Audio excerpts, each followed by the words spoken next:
Hello and welcome back to the Resleevables Torment Edition. I'm your host, Patrick Sullivan, joined by Pro Tour champion and Magic Hall of Famer Patrick Chapin. And we are delving into what I would say, maybe not the first, but one of Magic's earliest sort of concept sets. The Hook. If you like black cards, you're going to have a good time. If you don't, you're going to have to wait 4 months. Well, so this set is actually really an important milestone as part of the progression towards a shift in design eras. Like, you know how Mirage was like kind of like a whole new era of design? But like, they didn't just do a Mirage right out of the gate. There was like this small transition period because they realized they had a problem after Fallen Empires and Homelands and Antiquity. Like all this, really, it was the stretch of powering down, but going from Alpha, Beta, and Arabian to suddenly we're going to power down over Antiquities, Legends, Dark, Fallen. Ice Age was like a transition period, especially Alliances. And so like they're quality sets, but they don't have all the architecture of Mirage, but they have some of different sensibilities. So part of the concept set hadn't been figured out yet, but they were exploring it, and it helped lead to Ravnica. Like, unfortunately, they had to take a route to get there, you know, and because the concept sets that they worked on in this era, a little too much concept, I think, or perhaps prioritizing the concept over the experience. Well, I'll say this. They definitely got the message through. Yeah. If you really were an enjoyer of the mono black experience, or at least even if you were neutral on that sort of thing, it was observable playing the games and opening up the booster packs that was something was different, even if you weren't aware of the marketing and messaging that was surrounding the set. And honestly, I mean, black's the best color. If you're going to do one color at that time, black is the color to do. And if you're going to try to execute a black set, it's very challenging. Like most of the naive approaches you would do are just horrible.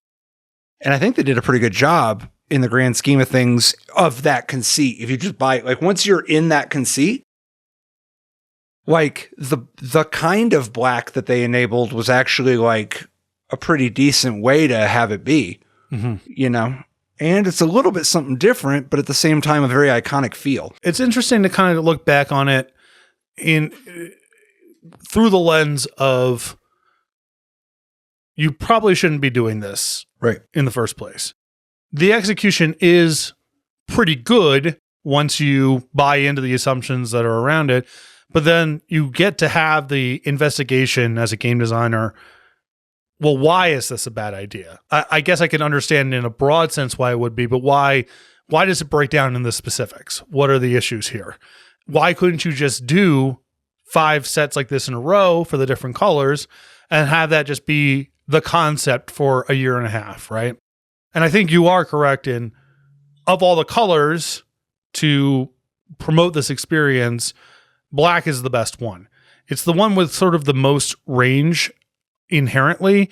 And so I think that mono black mirror matches take a different shape or have a wider range of possibilities than mirror matches that involve the other 4 colors. I just mean like even from a conceptual, like a tone flavor standpoint, black has such a more pronounced, especially during this era, such a evocative, visceral tone, vibe, feel. Part of it is the whole, you know, like good versus evil.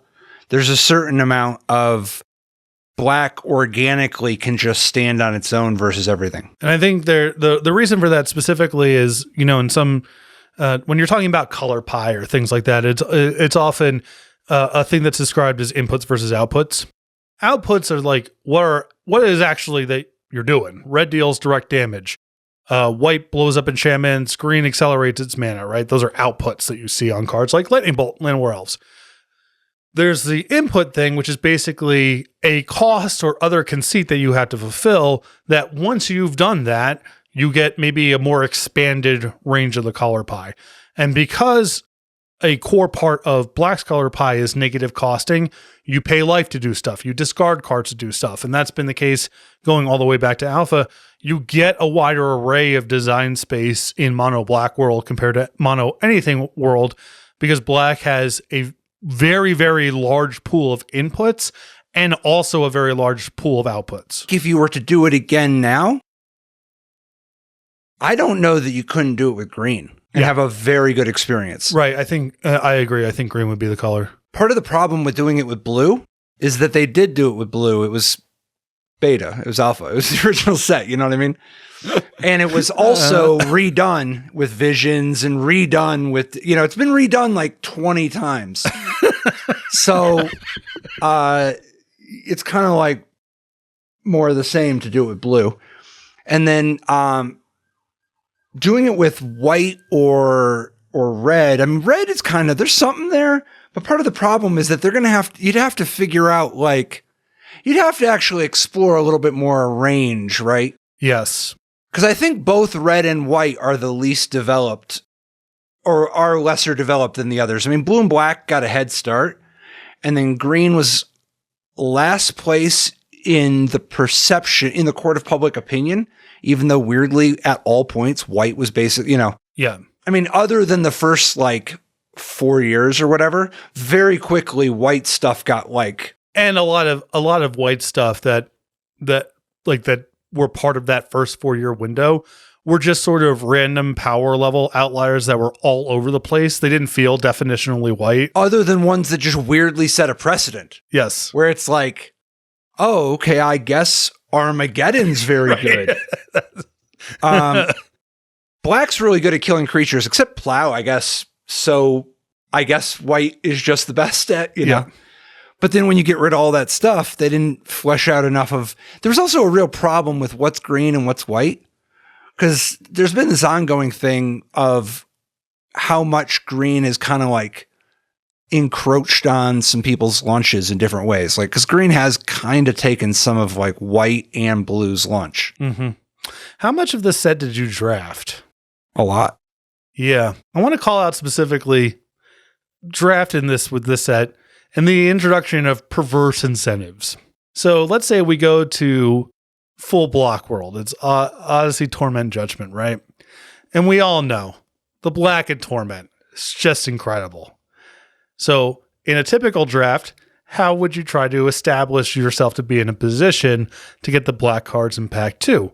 Well, drafting 101 would tell you, you take every black card you can in the first pack, so the person that you are feeding sees no black cards, and then in pack 2, they will be some other color, and then you will receive the black cards, right?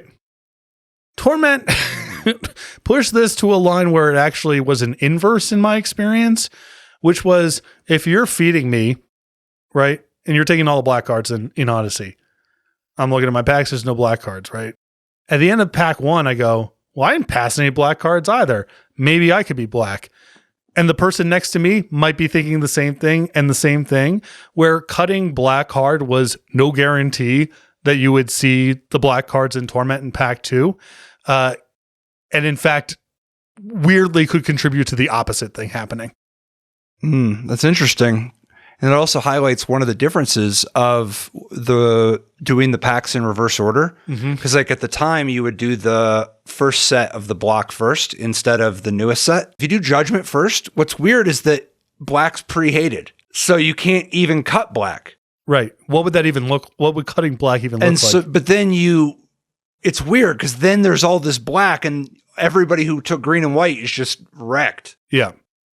It probably means the real power move is, as always, it's to pick blue, right?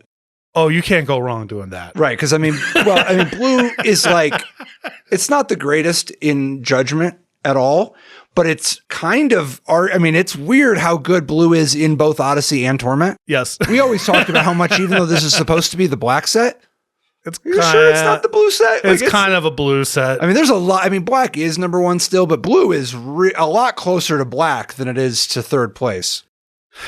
All of this to say, I don't necessarily think Torment is a great set. I do think it's a fascinating set. Happy to go through this one with you. It is one of the sets of all time. It sure is. And we will be back in a moment with the facts of Torment.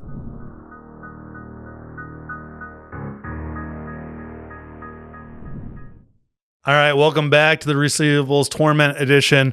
Before we get into the facts, a word from our sponsor, Tales of Adventure, been here since day one. The best in the business for individual cards, seal products, supplies. If you want to go shopping, head over to toamagic.com. First thing that you're going to see up on that website, there's going to be a little image of all the upcoming shows that Tales of Adventure is going to be attending. So if you prefer to do your business in person, you can find out where they're going to be. If you want to do your shopping online, however, Tales of Adventure, can't recommend them highly enough. For me in particular, someone who plays a lot of 93, 94, pre-modern, old school formats like that. Something that I really appreciate is that the cards are individually scanned for their high-end stuff. You see those scans? You know the specific card you are purchasing before you check out. And then once you check out, make sure you use promo code Resleevables. That's 5% off of all your orders. Doesn't matter how large the order is. Doesn't matter how many times you use that promo code. There's no limit to it. So use that promo code Resleevables at checkout for 5% off all your orders. If your order is being sent inside the United States, it comes with free tracking and shipping, no matter how large the order is, no matter how many times you've ordered from Tales of Adventure. If you're coming in for one of those large events from outside the United States, you want that opportunity to save all that money on shipping, they have an option that allows you for event pickup. You can just have it sent to that event for $0. You get the 5% off the promo code. What are we even doing here? Tales of Adventure, Eternal lives here. Now then, some facts about Torment.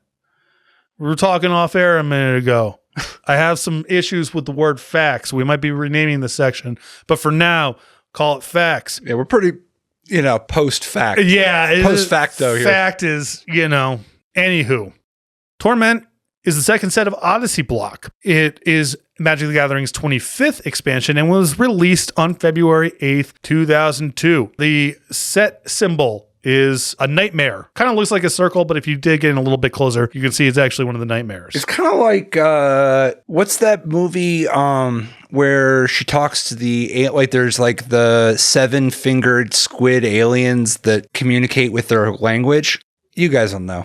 But but like the language that the aliens write with is they write exclusively with the torment signal. And a nightmare symbol. is not something that happens to you in your sleep in the set. The nightmares are a creature type. We'll be getting into them in a little bit more detail later on the show. Design. Wait, this set also has a lot of squids. It does have a weird number of squids. Let me get a tinfoil hat. There's some kind of weird conspiracy going on here. Set here is 143 cards, 55 commons, 44 uncommons, and 44 rares. We are still before the introduction of mythic rares. Well, that's not that big of a set. No, it's very small. Design lead, Bill Rose, along with Mike Elliott, and some of the concept work done by pretty powerful duo in Richard Garfield and Mark Rosewater. Development was led by Henry Stern. Also appearing on the team, Randy Bueller, Mike Donay making his first development set credit, I believe. Bill McQuillian, another huge influence on Magic, making their first credit here in Brian Schneider, with contributions from Paul Barclay and Brady Dormuth. Art direction done by Dana Knudsen. Sold in a variety of ways. We got the 15 card boosters. We do have some theme decks. Now, the starter decks kind of clue you in a little bit on something interesting going on or atypical in the set. Every single starter deck is a black X pairing. So we have Grave Danger, a blue-black deck, Waking Nightmares, a black-red deck, Sacrilege, a white-black deck, and Insanity, black-green deck, all of which feature multiple copies of their respective Tainted lands, which we'll be getting into later. So you get it right out of right off the jump. Booster box, black. Packaging, black. Who's all on black everything? Who's on the packaging art? Or Laquatus? Not the nightmare dude, the 6'3"? Good guess. No? Chainer? That is the pre-release foil. You're probably going to... Faceless Butcher?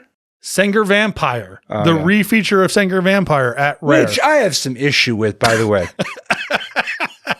Don't get me wrong, it makes sense, but what about Pharaoh's ban, man? Well, it bothers me also because of all the things that you could pick.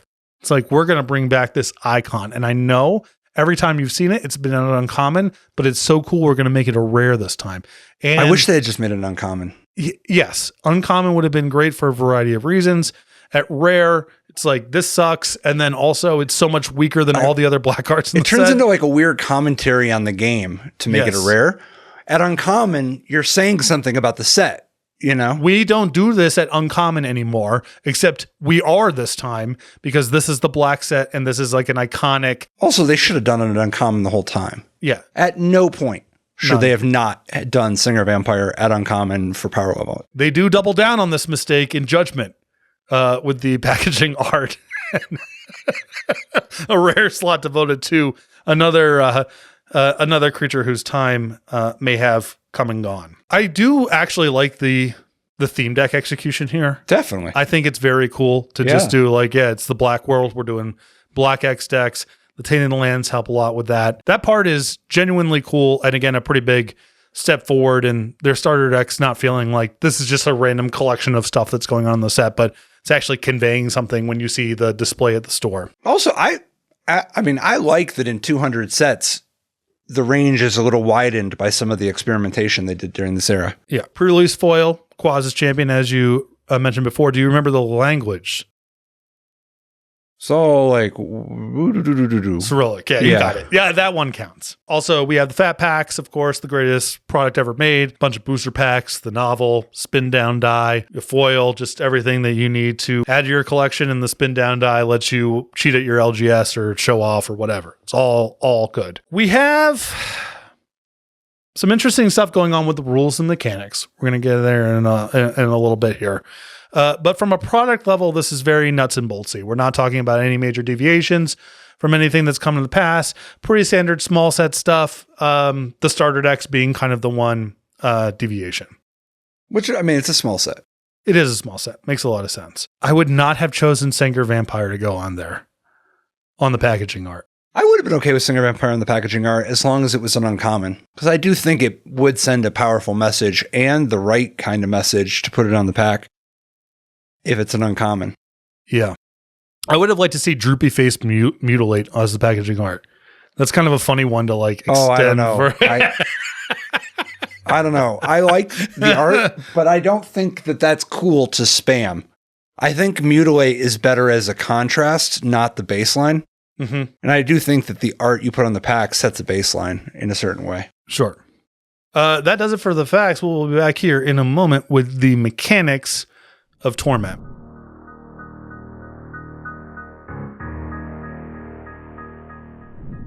All right, welcome back to Resleevables Torment Edition. It's mechanics time. The big one here, there's a couple things that are extensions of previous things or kind of soft mechanics, but for sure, the one keyword that is appearing here for the first time is madness. Madness is an alternate cost that you can be paid when the card is discarded from your hand, and it allows you to just play the card like you could have previously, except the casting cost has changed. Essentially. I love that to try to explain the madness mechanic involves hand waving, where you got to kind of just, it's sort of just, you can't even like say what it really does because the rules are so heinous. Yeah. That's why I do think that Mayhem is an interesting experiment later where they actually cleaned up the rules. And it's not really that fun because it's not a very good mechanic. No. But at least it's like not a train wreck of a mechanic from a rule standpoint, the way that Madness is. And part of the reason that Madness is a train wreck mechanically is that there are certain types of there's certain assumptions that are baked into some of the Magic rules that you're going to adhere to certain conventions. And whenever you break this, it creates weirdness. For instance, City of Brass. City of Brass it creates a trigger that will damage you on a mana source. Mm-hmm. And so, like, there are cards that let you pay a cost. There's a lot of cards that pay a cost to get mana. No problem. You tap a land. It's a cost. Yeah. It's just baked into the game. Mm-hmm. But creating a trigger in the middle of mana stuff, that Waylay Madness. And lots of badness happens because of stuff like that. Mm-hmm. Likewise, literally every single card with madness is a problem because it creates... it causes things to start regularly happening when they should never happen. Mm-hmm. And it's not like anything cool happens as a result. It just makes the game very tedious and non-intuitive in weird spots. A more recent example of some of the phenomenon you're talking about for me is miracles. It has to be the first card, it has to be revealed, but by the time you are revealing it, it is in your hand and counts as a card that's being played from your hand. There's a lot of like weirdness on the edges that comes as a result of this. Mm-hmm. But we are largely talking about on the edges. Mm-hmm. If you're just drawing your card a turn and you're not keying off playing cards out of your hand, basically just works. You don't even have to really know. It's kind of like double face cards. Yeah. Double face cards are another one. It's a little bit weird, but once you get past it, come on, we're playing a game. Just don't be a dick. You know, Yes. like don't be dumb about it. Exactly. Madness, I would argue, does not work fine. No. The initial implementation, because it's gone through a lot of rules changes and then patching with similar mechanics. A story that I've told before, but one that's worth highlighting about this, original Madness rules. So you got Basking Root Walla. It's in this set. Iconic Madness design. One of the most powerful enablers that happens to be green, Wild Mongrel. Wild Mongrel's ability says +1/+1. Discard a card to give this +1/+1 until end of turn and changes color. And these cards showed up in decks a lot together, as you can imagine. That's an understatement. So the timing, so Madness would create a trigger inside of a trigger. Yeah. And then you had to resolve that trigger before you resolve what the actual thing going on was. Yeah. So this led to one of my favorite eras of competitive Magic, which I title, What Color is Your Mongrel? So going back to Wild Mongrel here for a moment, +1/+1 and change its colors until end of turn. So if you Madness your Basking Root Walla, it's hanging out over here, right? It's in some nebulous zone. It's not even really clearly defined. And Chapin goes, well, what color is your mongrel?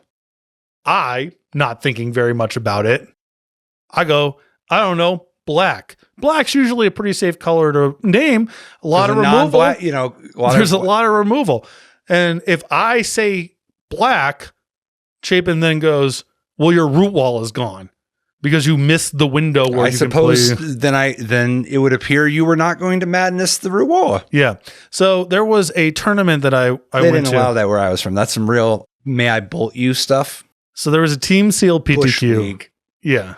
But team seal PTQ up in Toronto. I'm already qualified for the Team Pro Tour. The people I'm playing this PTQ, the people I'm playing with this PTQ in, I would not play with had we won the PTQ. I made it clear to them ahead of time.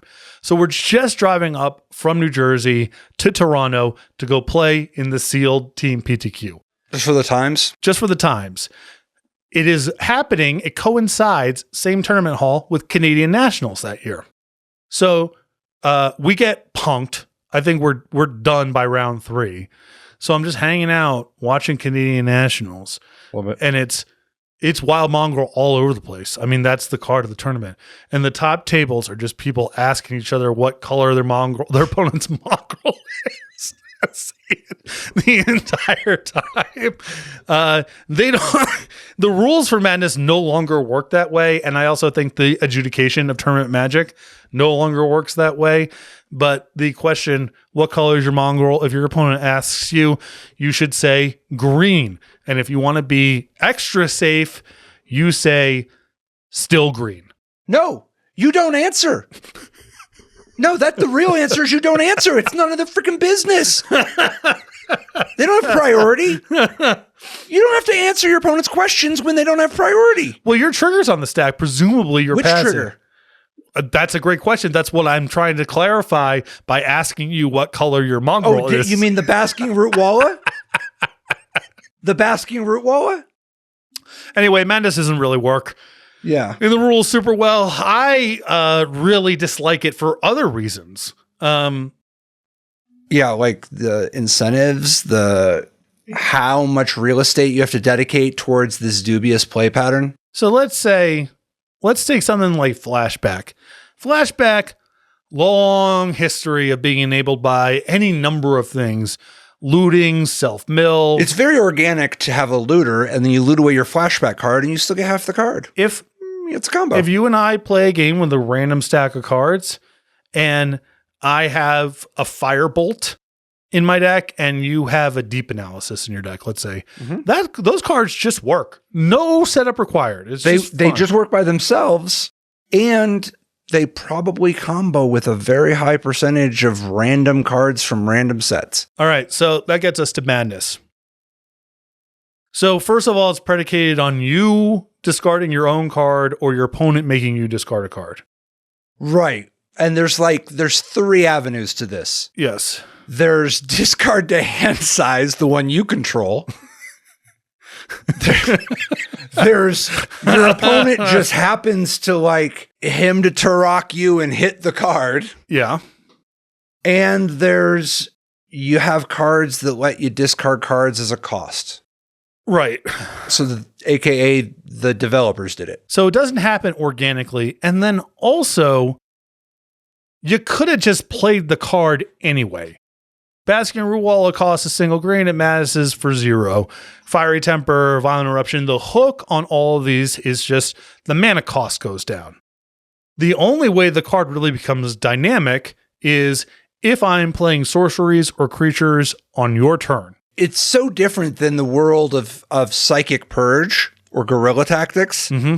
Like when I can Guerrilla Tactics your Sarah Angel, or if I Psychic Purge your Juzam, it's fundamentally a different card than the Psychic Purge I was going to use to kill your Bird of Paradise, or the Guerrilla Tactics I was going to use to kill your White Knight. Both are interesting, like those are, but it's dynamic in a meaningful way instead of creating like Fiery Temper. It's like you're artificially creating a gate. It's like, oh, you get to have Lightning Bolt the way that Lightning Bolt would have been already. It doesn't have very much in the way of organic play to it. No. To the extent that anything is going on, it's just mana cheating, card advantage from looting. What would you think if they had been, instead of like you're saving mana or whatever, if it was more of it switches where you've got, you got a burn spell that if they knock it out of your hand, you gain some life, or way better. Not even they knock it out of your hand because you could pitch it to something else, but something where whatever it is you're getting, like you're getting a zombie instead of, you had a kill spell, but instead you got a zombie because you had to discard it. Because things are not happening with madness organically, that leads you to a spot where the amount of a card file that has to be devoted to looting or discarding for spell-like effects or whatever is so huge. So it doesn't really have a lot going on with it. It's just like, did you put tab A into slot B? Well, and that might be number 1. That's very high on the list of pro level or spiky game players are so about discard a card as a cost. Mm-hmm. And 70% of the world hates that shit. Yeah. And the 70%, they're right. It's like, I mean, this is a lot of what it took Magic a long time to get over this, and still a trap that I see in games and with game designers is the idea of, well, the spiky players actively like playing with necropotents. Necropotents, therefore, should be a thing that is the most powerful thing because the players that care about playing with the most powerful thing enjoy playing with necropotents. I think that is true of an extremely small percentage of people. And for the most part, players that like to play powerful stuff will play whatever happens to be powerful. Necropotents, when it first came out, it was a more innocent time. The people who were really good were just living in a world where there just aren't that many good players on Earth. That stuff would not hold up nowadays. That would not be a good format or a good way to play at all. Mm-hmm. You know what stuff was really fun at the time and really would hold up? Baneslayer Angel's good. Yep. Like you know what good players really love to play with Baneslayer Angel also. Yeah, I tell you. I mean, not everybody. Right. But the majority, almost there were a lot more good players who like to play with Baneslayer Angel than like to play with Necropones. Yeah, it's not close. And, I'm personally not like a Baneslayer type, but I have a lot of fun with playing with Grim Lavamancer. I bet you have fun playing against Baneslayer Angel. I'm not saying it probably punked you a lot, but like it's a worthy challenge. Right. Like, how am I just choosing to ignore this? Do I have a plan for it? I've occasionally had deal 5s in my sideboard. Sometimes you make something can't block. I've had threatens in my sideboard. Sometimes I've said, like, I'm just going to eat it. The cards that are good against this are just not good enough. Sometimes I stone ring you. And I'll tell you, I don't know if Reed Duke enjoys playing with Necropotence, but I can promise you firsthand he enjoys playing with Thragtusk. I am certain Reed doesn't want to play against Necropotence, and I think he's very happy to play against Thragtusk. Exactly. So there's this fallacy in all of this that is you start with these non-intuitive, spiky things being what happens to be the most powerful. You see them disproportionately in tournament decks. And I like Necropotence, by the way. I do too. I think obviously they've made 100 different Necropotences at this point. Yeah. But there's a difference between the notion of I have some agency over how much of I pay life to draw cards is interesting. And I have some agency over paying life to draw cards. Mm-hmm. Right? All the other stuff going on with Necropotence is nonsense. Yeah. There's a space for that. But that is a very esoteric thing to make the defining experience. Whereas these creatures attack and block, and they do some kind of cool stuff that changes how you evaluate cards. I'll tell you, as someone who's known historically for playing red decks, I like playing with Fire Blast just fine, but I like playing with Goblin Guide more than I like playing with Fire Blast, and I like playing with Curd Ape more than I like playing with Goblin Guide. I like playing with Grim Lavamancer more than I like playing with Curd Ape. I think this set really falls into the spiky players like to do this. Therefore, I think it goes beyond that.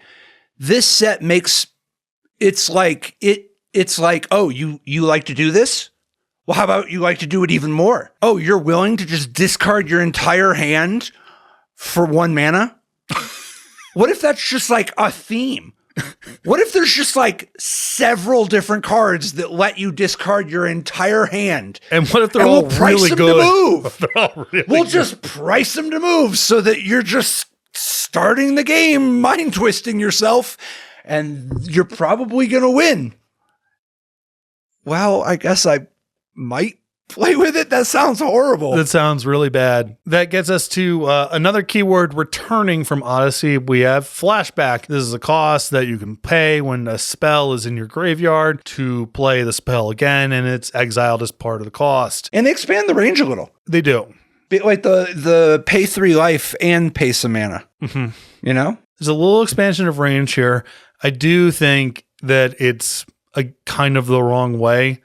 It's not really what you want Flashback to be balanced around. The pay 3 life. And it's cheap, and the mana cost goes down. I think there's a couple reasons to do it here. One is tone, and 2 is if you are going to do all of this madness stuff and all the stuff that surrounds it. That's exactly why I like it, is that I think you should not do the madness stuff because you should do this instead. Oh, totally. Yeah. It's literally giving you what good there is.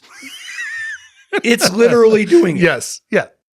In a more interesting, more compelling way that also involves organic gameplay. Right. That said, I don't know why they all have to pay life. Maybe, but I guess you're to me, that's the wrong way to crib Black's thing. I'd rather see a cycle of cards that flashback for Black. Like, what if they all flashback for 1B and pay 3 life? Then we're kind of doing something, right? Yeah. Now this is a totally different thing. And that's kind of cool too, because then you could be playing your cards off color and make it work, or splashing in your Black deck and make it work because you have the out of discard them and, flash them back. Instead, it's a very, very indulgent execution. And this is not the only place in the set. We're talking about cards like Crippling Fatigue and Deep Analysis, where it's like odd how on the nose similar the cycle is.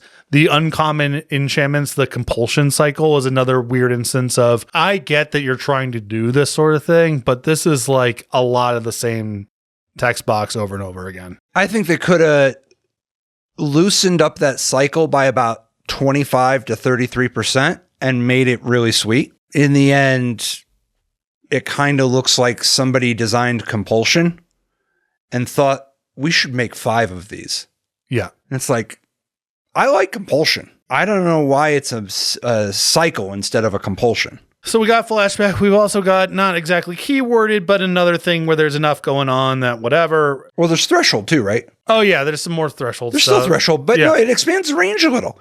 So Threshold, there's some cards that play a little. The part of the weirdness, though, is that some of the Threshold cards are designed in a way where it's like they just don't do anything if they're just bland. Like it's like, oh, what if you just play this horrendously underrate vanilla? Or you could do its ability, where they just make Threshold a drawback. Yes. Where it's like, well, it's not like it's exciting anyway, and you're just making it not work most of the time. Mm-hmm. So I don't like that part of the expanding the range. But there are some other cards where they expand the range a little to make the Threshold cards kind of play like Madness cards. There's a white creature that they didn't call it Flash at the time, but there's a white creature with Flash that protects your creatures that gives everything pro black or whatever if you have Threshold. And so you're kind of setting up this scenario where you can just play a card at the wrong time or whatever, but it's functionally the same thing as Madness, where you're kind of like, the way you're enabling it is surprise, I discard some cards. Yeah. But it's the same thing. We have the Nightmare creatures. These are creatures that enter the battlefield and do something and then kind of undo their work when they leave the battlefield. At the time, they called them, it was the strangling mechanic, where the iconic one, of course, the most iconic one is Faceless Butcher. Faceless Butcher would come down, exile a creature. If Faceless Butcher leaves play, the creature comes back. Yeah. Kind of O-ring, you know? Right. So this is noteworthy for a couple reasons. One is the way these cards play is if the trigger goes onto the stack, you play your Faceless Butcher, and then I do something to remove my own Faceless Butcher, your thing is gone forever. Right. And that's the case. It's got all the O-ring problems without the Banishing Light fix. Yeah. So the incentives on these are a little bit bizarre because often the most powerful thing to be doing is blinking them out or something like that with the trigger on the stack. But I think these play extremely well in the standard use case. It's inspiring how well they play. Yeah. And in fact, it did, lead to a whole new branch of Magic design that continues to this day. There's some real secret sauce. There's some real beauty to be mined here, which is the dynamic gameplay. They're creating temporary advantages that shift sub-battle, that give meaning and weight to sub-battles. Mm-hmm. And the idea that my Faceless Butcher, for the era, this was like a more cost-effective way to solve problems with creatures than you would normally ever get. But the implication is that it could be undone. But if you did the fixed version, there's a lot of fun with resetting it, like stuff like, I bounce my Faceless Butcher later and get your better creature. You got to understand the era of the time here and the size of creatures, and it's quite a bit different now. But at the time, Faceless Butcher was an absurd common for limited purposes. To me, of all the examples kind of in Magic's early history of doing that sort of thing, Faceless Butcher is the one with by far the best play to it. The X-Spell stuff is obviously really bad and repetitive for that to be happening all the time. And then when you go a little bit further down the line, a lot of it is like super juiced up Samite healers that cost 0 mana to activate and just grind the game down into a series of onboard tricks. Faceless Butcher, for as busted as it was at the time, is like, well, I don't even know. Was it truly busted, or was it merely a great first pick? I think that once you're talking about, this is maybe a little semantics, but once you're talking about a card where the cards that in black at rare that you would look at and go like, that's an average player would go, that's got to be a bomb. That's got to be one of the best cards in the set. And the pros at your shop are saying that card's still worse than Faceless Butcher.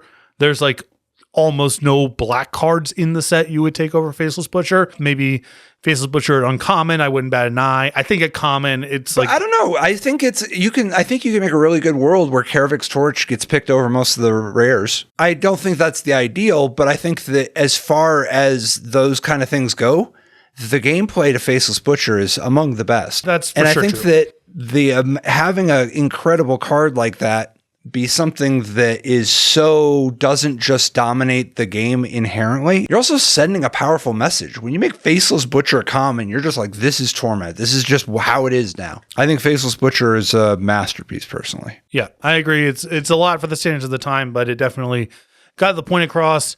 And the fact that it's a black card with a set mechanic being the tippy top of the range is like, that's so much better than most of the stuff they usually made the best, even independent of the fact that the gameplay of Faceless Butcher is actually pretty good, hand-waving how powerful Extremely it is. good. What do you think of Faceless Butcher being able to hit your own stuff? I liked it as part of the range. See, I was thinking Faceless Butcher hitting your own stuff, maybe that shouldn't be on the common. It came up infrequently enough that I don't really mind it as part of the experience.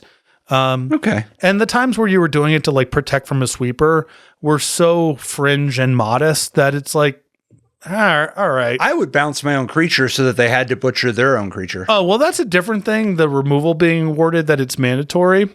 That's just the sign of the time. You know what I mean?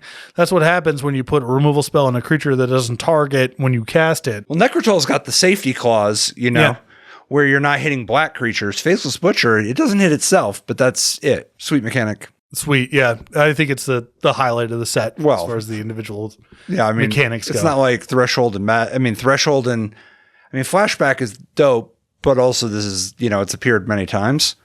And then Threshold is fine, whatever. I'd rather it than Madness. All right. That does it. With the mechanics of the set, we'll be back in a moment with the cycles.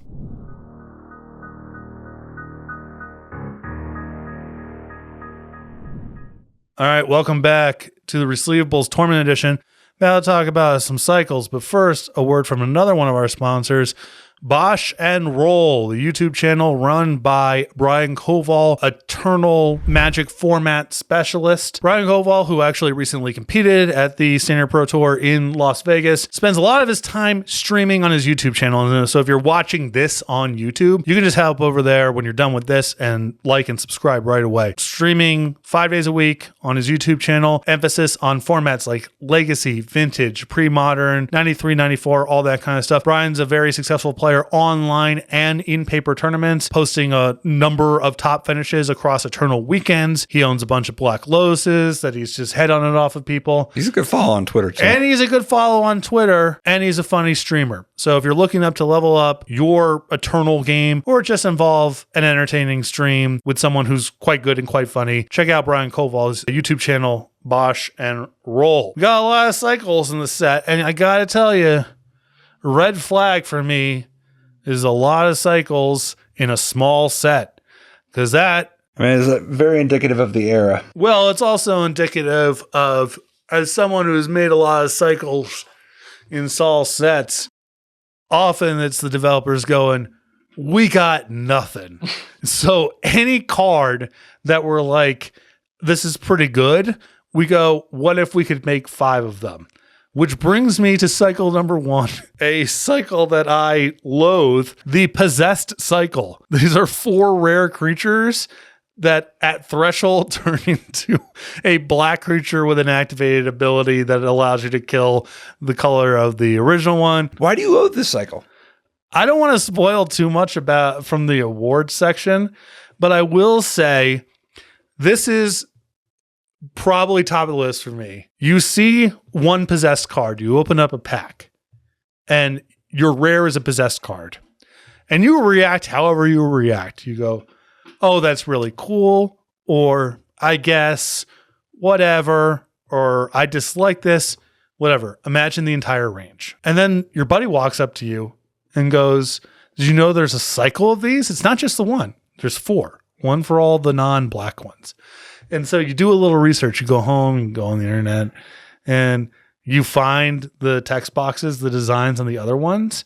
And however optimistic whatever your range was about your emotional state reaction to seeing the first one. Oh, it's when you see the 4 together, it's lower than it was at the start. I think it's a very emblematic of a sickness where there's this idea sometimes of back then where,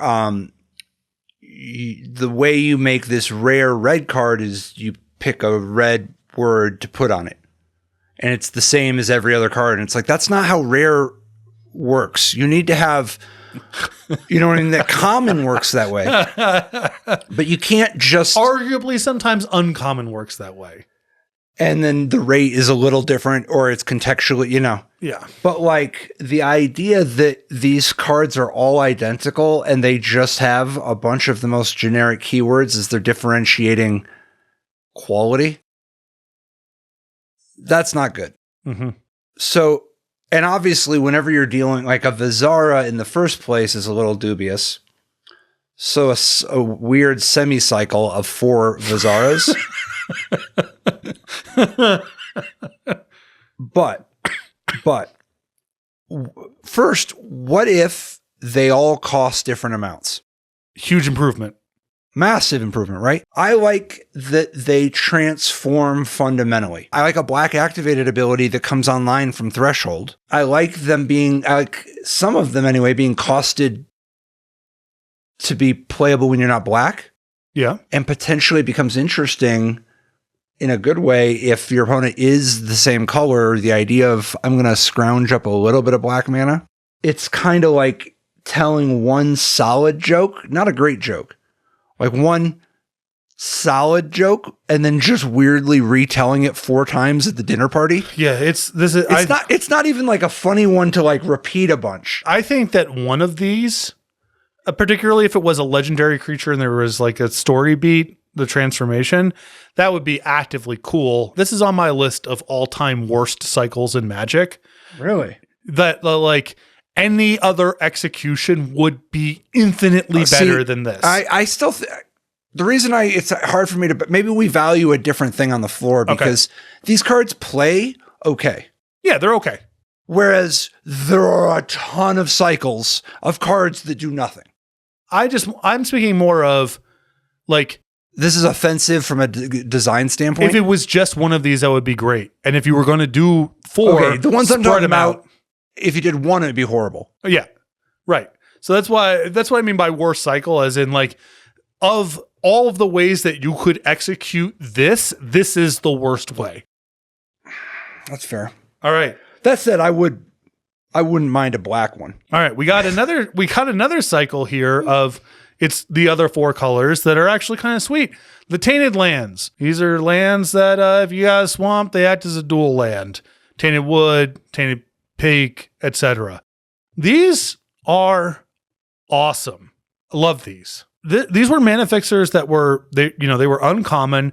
They saw a little bit of constructed play, but not much. The incentives at this time, if you were playing black, were so heavy to just be mono black, all swamps for reasons we'll get into in a little bit, that there wasn't a whole lot of black splash green and my tainted wood is kind of gluing this together. That didn't really manifest very much in constructed. But what this meant was these were like actually good enough budget mana fixers for a while. And I saw, there's a different era of, Commander, for example, where these were cards that people played, and it was nice to have this at lower rarity. I think it set a tone. I think, unlike the Possess cycle, it makes sense that you would do exactly the same thing 4 times. I think they could have been better executed, or you could have changed some other stuff about the set. I like this other stuff about the set, so I think I would have wanted to execute these a little differently. I wish these could count as a swamp. Sure. And I think there's some versions of these you could do that do count as a swamp. It's already rough enough that if they're going to play green, there's this implication that they might have a forest in their deck or something, right? And they put power into Cabal Coffers and Mind Sludge. And, I just think the world's a little better if there's a little bit more incentive to possibly deviate. Yeah. But they are a cool cycle. And they were during an era where Wizards was just very hesitant to ever make any playable dual lands. Particularly at low rarity. And enemy colors. Yeah. Very rare. Last cycle that I want to go through here, because I think it is I don't know about dope, certainly intense. The dreams. A cycle of Intense rares. is such a good word for them. A cycle of rares that scale based on the number of cards you discard, either choosing and discarding or discarding at random. Vengeful dreams, turbulent dreams, insidious dreams, devastating dreams, nostalgic dreams. These cards take... Okay, so there is some stuff to like about Wild Mongrel and Aquamoeba. There's some stuff to dislike. Mm-hmm. These cards take what I dislike about those cards and lean in. Oh, yeah. They lean all the way in. And this cycle of rares is on the heels of the cycle of commons that also do this. That's right. The rights. Yeah. It's the same thing. It's the same thing, but now it's rare. Right.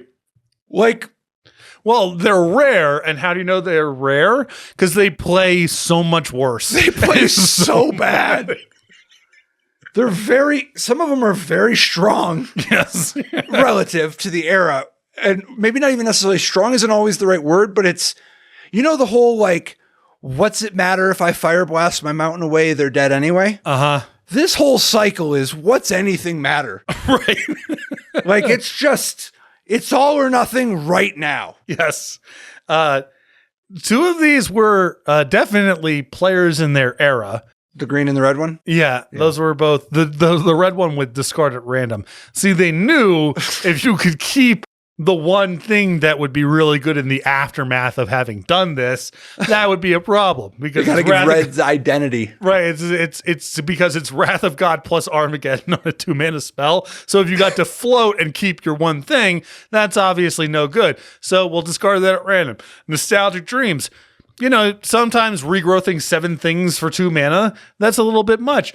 Nostalgic Dreams, very wisely, exiles itself as part of the resolution, so it's a little bit harder to loop your dreams with dreams. These things, these little differences on those two designs indicate to me that these were pretty heavily play-tested. Well, also, I mean, so the white one saw play. Yeah. And the blue one was cool in draft. Yes. Yeah. And the black one was it was pretty good in draft. You can set it up. Sickening Dreams. Yeah. Weirdly uncommon. And then there's the rare one. That's part of the messaging of black, because Insidious Dreams, because there's actually more than just 5, but that's partly, I guess, because black is just special in the set. Yeah.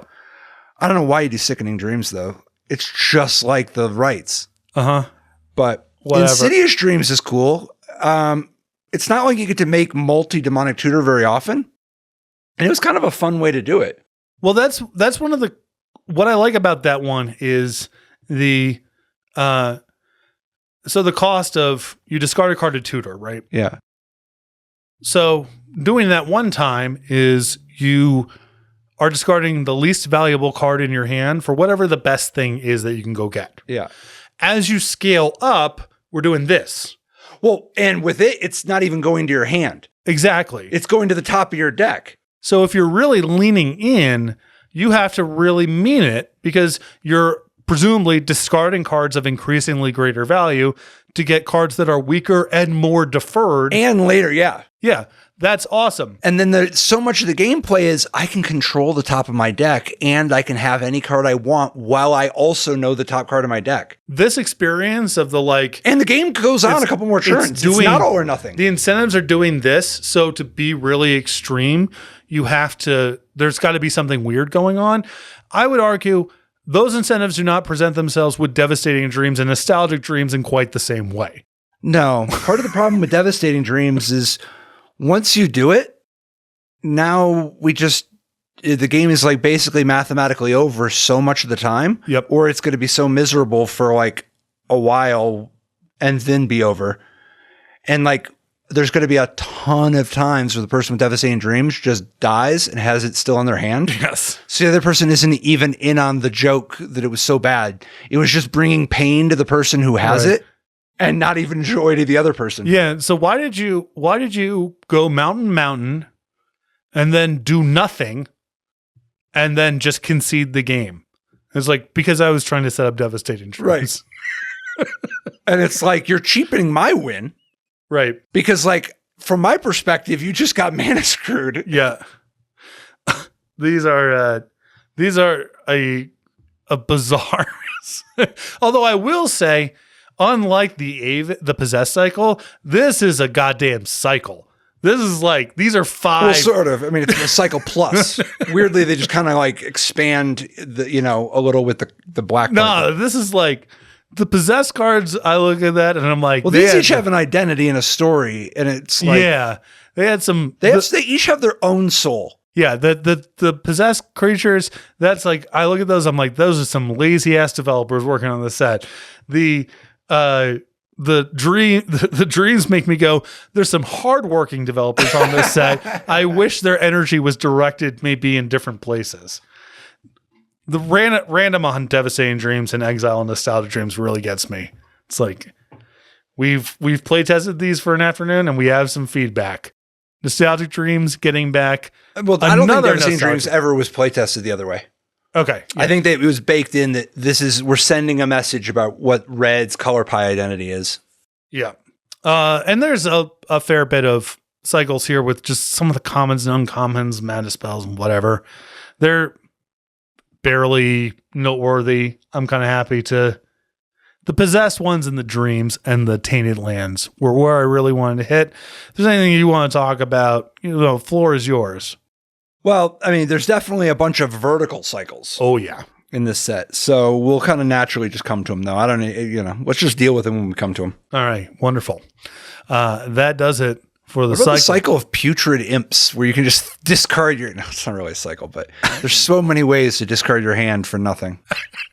We'll be back in a few with the bangers of Torment.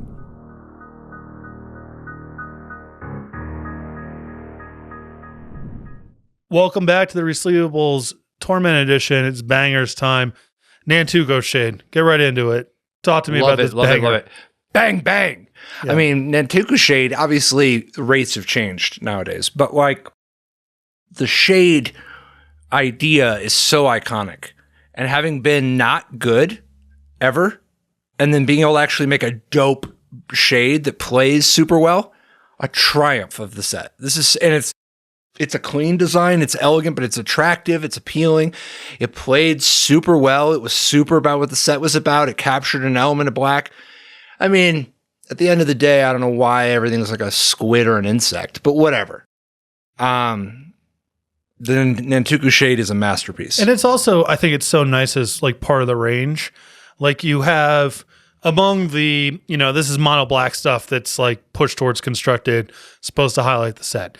You have Mutilate, you have Mind Sludge, you have Laquaz's Champion, you have Rancid Earth, you have kind of this array of stuff that biases a little bit more controlling or endgame. More mid-rangey to big. And Nantuko Shade is a different note without being dissonant with all that stuff. Absolutely. It's also really fun to think about with Cabal Coffers. Mm-hmm. And it inspires kind of a different approach to mono black. Such good gameplay to it. And also, I mean, it's weird trying to make cards in the world of Wild Mongrel. And Nantuko Shade's like a very worthy card to exist in the world of Wild Mongrel. Definitely, yeah. There's a lot of fun there. The primary play pattern they made for black is awesome. I do think it was a missed opportunity to not have a passable black aggro strategy. Nantuko Shade could slot effortlessly into that. And a bunch of the other cards in this would be totally fine in it, right? But they made Mind Sludge and Mutilate and Cabal Coffers and Laquaz's Champion. Like, there's a lot in that direction. It would not have taken much to throw like a little bit of a bone to having a black 3-drop that can't block, Well, or some kind of like there's a little bit you could have done to give black aggro a slightly more, because for instance, when do you normally get to make Bad Moon? This is the world where you can make Bad Moon, right? There's a funny fast forwarding a little bit to Time Spiral, and they had the time shifted. There's an article written from like inside WotC Design, might have been Forsyth, where they're like, these were the cards in Planar Chaos that we tested and we just couldn't shift it for whatever reason. And one of them was doing black Serendipity. Makes a lot of sense, right? And why can't you do black Serendipity? I don't believe that you can't do black Serendipity. I believe, if I recall the article correctly, that it was a concern about power level, particularly because they had time-shifted Bad Moon in the previous set. That's all the more reason to do it. I agree with you. I agree. I felt that way at the time. Just like, I don't believe you. If you're like turn 2 Bad Moon, turn 3 Serendipity, that's black, and no one I do believe you that you play tested and arrived at this conclusion given your other assumptions. Right. I would just like to live in the world where you can make black Serendipity. Me too. It's just like, oh well, at least the best deck is Mystical Teachings. Go everyone. When you're talking about the black beatdown thing, do you think that Icarid was a stab at that the designers maybe didn't totally appreciate what the incentives really were? I don't know. If it was, it's not the kind of thing I'm talking about. Yeah. It'd be fine if it was like a dimension to the thing, but I'm really talking about something that's a little bit more Bad Moon Earth Graders. Gotcha. Yeah, it is an interesting sort of missing.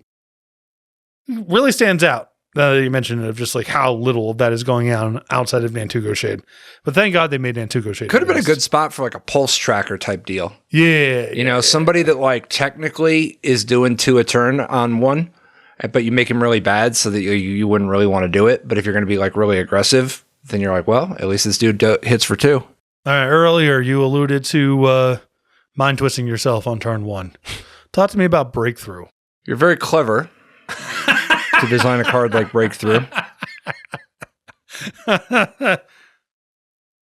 It's something to think about. Yeah. I don't know that I love it in the same set as Deep Analysis. Mm-hmm. It's a weird uncommon. I don't mind it as much as some of the other cards. I think that it is a way more palatable way to mind twist yourself on turn 1. The play is bad. The play is worse than Putrid Imp and Tireless Tribe type stuff is like, Tireless Tribe from before, but there's like, it's cool to get people playing with creatures. I don't know why they have to pick up drawbacks, but like, I don't know. Breakthrough? I think Breakthrough is more interesting to talk about it existing than to really play with it. I think the Breakthrough doesn't actually play very well. Even in like the standard case, like let's move away from you're doing it on turn 1 to pitch your hand for dredge reasons, right? Yeah, but even in the normal case, it plays pretty bad. It's still. like we're doing a lot of accounting for like mana reduction, and like it gets kind of weird. What are we even like? To me, it's another one of those cards that the juice isn't really worth the squeeze. Right. Even if you didn't know about the doing this to pitch your whole hand stuff and dredge, and you were just playing it as it sort of implies, it does not play very well. What do you think about Ambassador Laquatus? I'm actually kind of fond of this one. Yeah. I think this is a pretty sweet design to do here for a couple of reasons. It is kind of just like a normal Magic the Gathering card, but doesn't read like it's off topic. It fits the theme. Yeah, it fits the theme. It got used as a kill card in a lot of decks back in the day. Yeah, it was you like used to have unbounded mana sinks so easily, you know? Yeah. I think the incentive is pretty strong to largely like, I'm doing this to myself, but there is a pivot point where maybe I start doing it to you, which I really like from Milling Designs.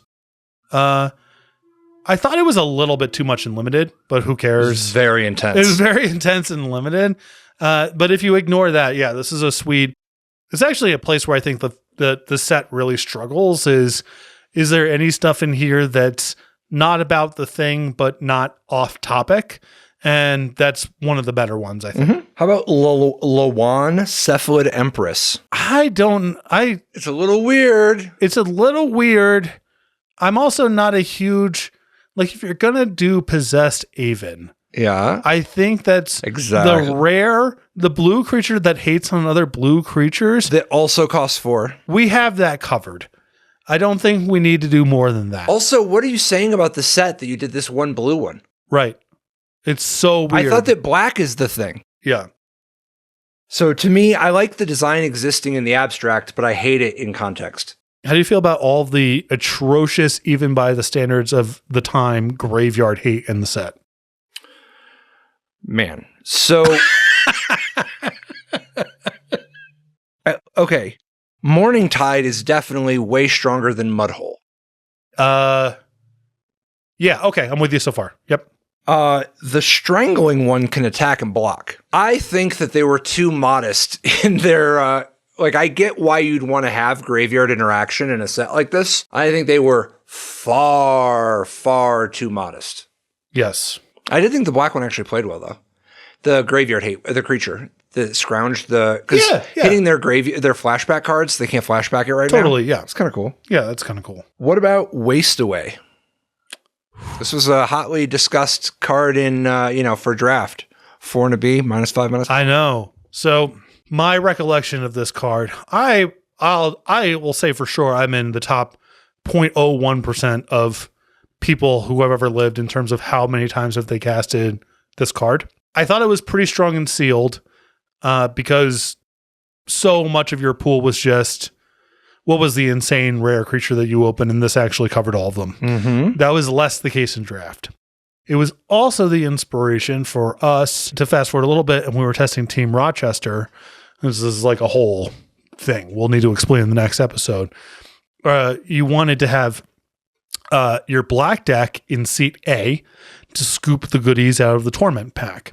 And then there was this question of what was the color you wanted to pair. And eventually what we settled on was green, because green was, in our perception, the best color to pair for the black mirror, if you're assuming the mirror is there. A lot of pro-black creatures, and also just size matters. A lot of the good black removal, it's a weird characteristic. You have Cabal Torturer, Crippling Fatigue, a couple other examples where like going big is actually better than the removal. And watching this unfold at the Team Pro Tour, and the other team we're drafting against realizing the enormity of what is happening and starting to pick up the wastaways in preparation for all of the pigs I was going to be bringing to the table, and watching them like communicate and then take it and maybe like it's over. Like what we got, it's going to take an hour and a half or whatever, but like I've seen this one so many times. So yeah, a card, a lot of fond memories of I love thinking about this card. I love the design. I love that it's so modest, but it really is actually solves the problem you want. Mm-hmm. And like, if you're willing to pay a cost to beat somebody's broken rare, it's right there. And I love that. I also, it came up so many times how horrible this card is with Madness. Yeah. Which I think is Madness's fault. This card is great with Flashback. Really good with Flashback. But it's not good with really good with Threshold. Yeah. Really not good with Madness. What'd you think of Petrovark, the red land strangling butcher? All right. Well, a couple things there. Again, perception informed a lot by Limited and Team Limited with this set. Card that I cut more often than not, but you still got it sometimes. It was a really satisfying card to sideboard in against people. There's some people where that's the Vark is like, that's what you want to be doing. And then backing up a little bit, the first Reanimator deck that I ever built had the Dawn, the rare, the Petrodon, the Get 2. It's not really what you were supposed to be doing, but every time I see... For 8? The budget bargain, knock your opponent down? Like when you get it to 8, you can kick the LD plan? Well, no, you just Entomb Reanimate and you get your 2 land. Oh, you want to cheat out the Petrovark. It was the Petrodon. It was the first card I remember seeing and being like, if I reanimated this, then I'm really doing it. Well, that's cool. Yeah, so the Vark... I don't think I ever put it in a constructed deck, but I also wouldn't rule it out. I would not have hated it. They didn't have it at the time, but Petrovarch would have been a great opportunity for Menace. Yes. Yeah, the problem is there's a little too, like, you just never get into combat with it. And it would be more fun, I think, if it was like, yeah, you brawl with this a little bit. What'd you think of Crackling Club? Oh, remind me. This is the red aura +1/+0, and you can sack the enchantment to deal 1 damage to something, anything you want. We did play a little bit of that because one of our seats in Team Rochester we were red-white aggro, one of our seats. And that is, man, you shoot a Hallowed Healer with that thing. No one can tell you. There were a lot of formats where 1 mana deal 1 was like a card. Right. And this format in particular, you have Cephalolooter, Hallowed Healer, Cabal Torturer. There was a lot of like 1 toughness things that were quite good. I also just like the play of an aura that has a little bit of play to it instead of some of the early auras that just stack stats. And it's like there's a story there. Mm-hmm. It's not just like purely it's not purely mechanical, which I really like too. Chainer's Edict. It's really surprising to me that like a flashback removal spell that's priced to move could play this well.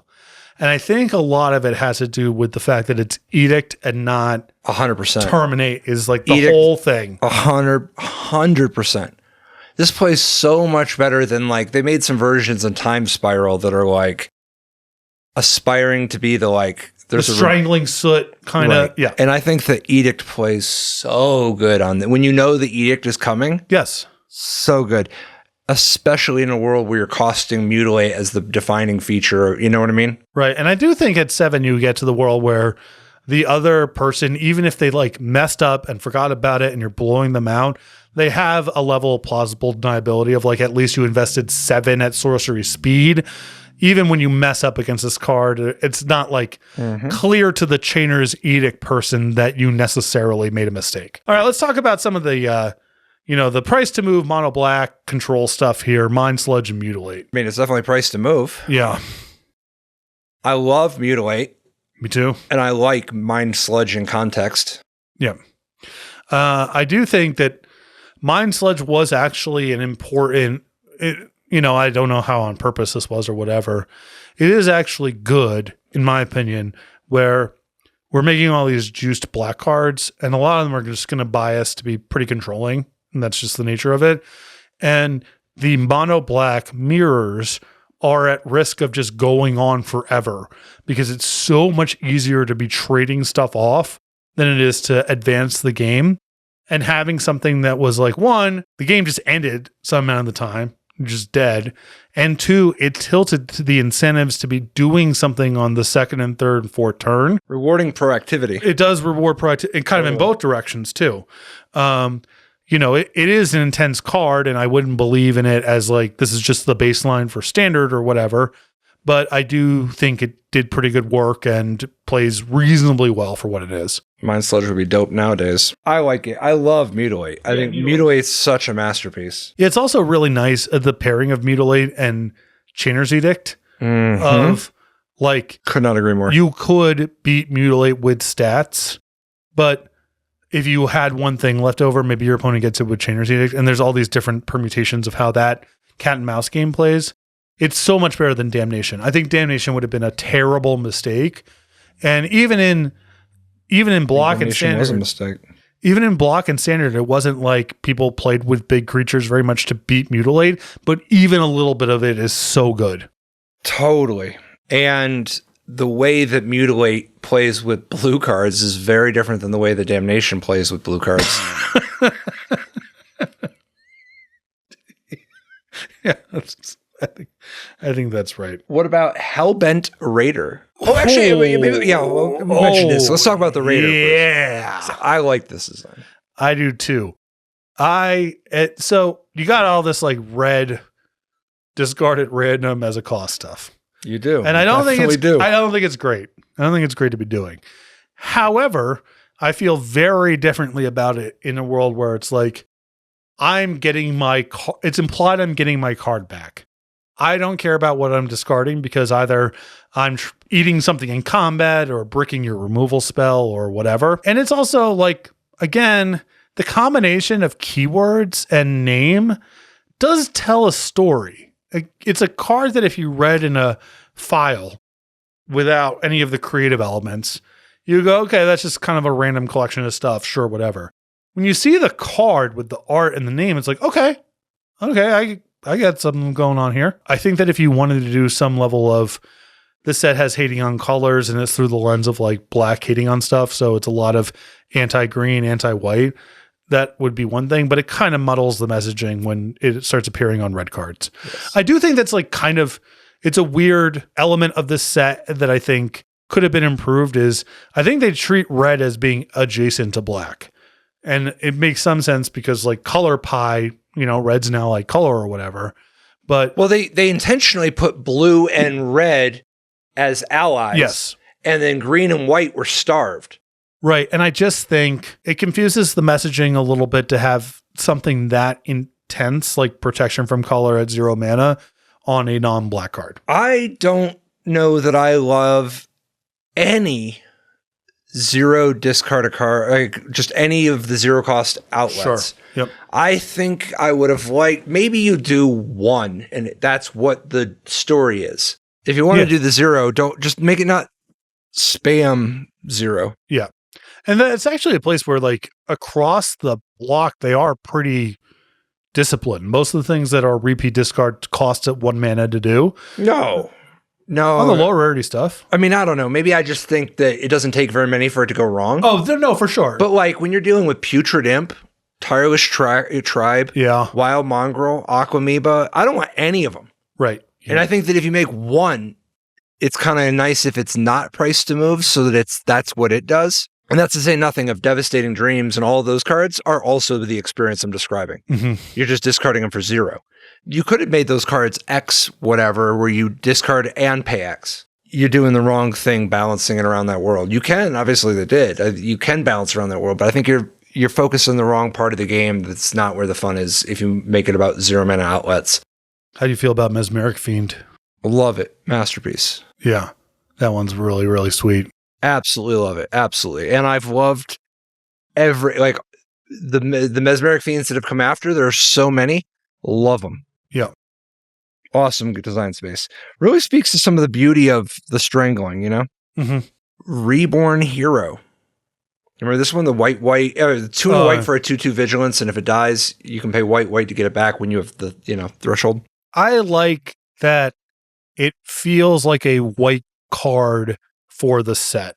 Exactly. That's a really, like, I think that the set needed a little bit more of this kind of stuff. Yeah, like it's something that it's not exactly a like black matter set in the same way, but one of the things that I really appreciated about the set, The Dark, was just what does it mean to be a white card in this world that is so, horror driven and whatever. And so you get to designs like Angry Mob, right? Yeah. Which is Stern Judge in this case. Yeah, exactly. Where it's like, this does read like a white card in that it's an anthem-y, cares about all your stuff. Like Stern Justice is a karma that is, I guess karma, it's less. You're saying you're more talking about the building up of Angry Mob rather than the hating on black. Exactly. Okay, I got you. It just, that card to me, Angry Mob, is a really like, that's a creative masterpiece of how do we do white in this world where it's like darkness is blooming, right?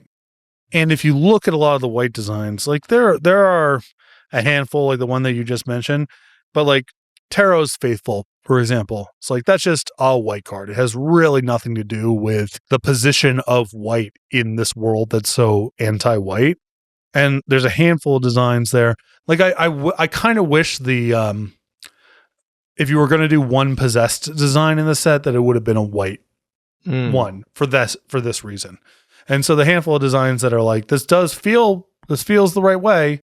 And it makes sense for the world, but there's definitely something horror-y they're tapping into. I think that stuff's really great. What'd you think of Skull Scorch and the Longhorn Fire, Longhorn Fire Beast is like a card I've thought about a lot because, all right, we go back a set, talk about Blazing Salvo, card we talked about a lot.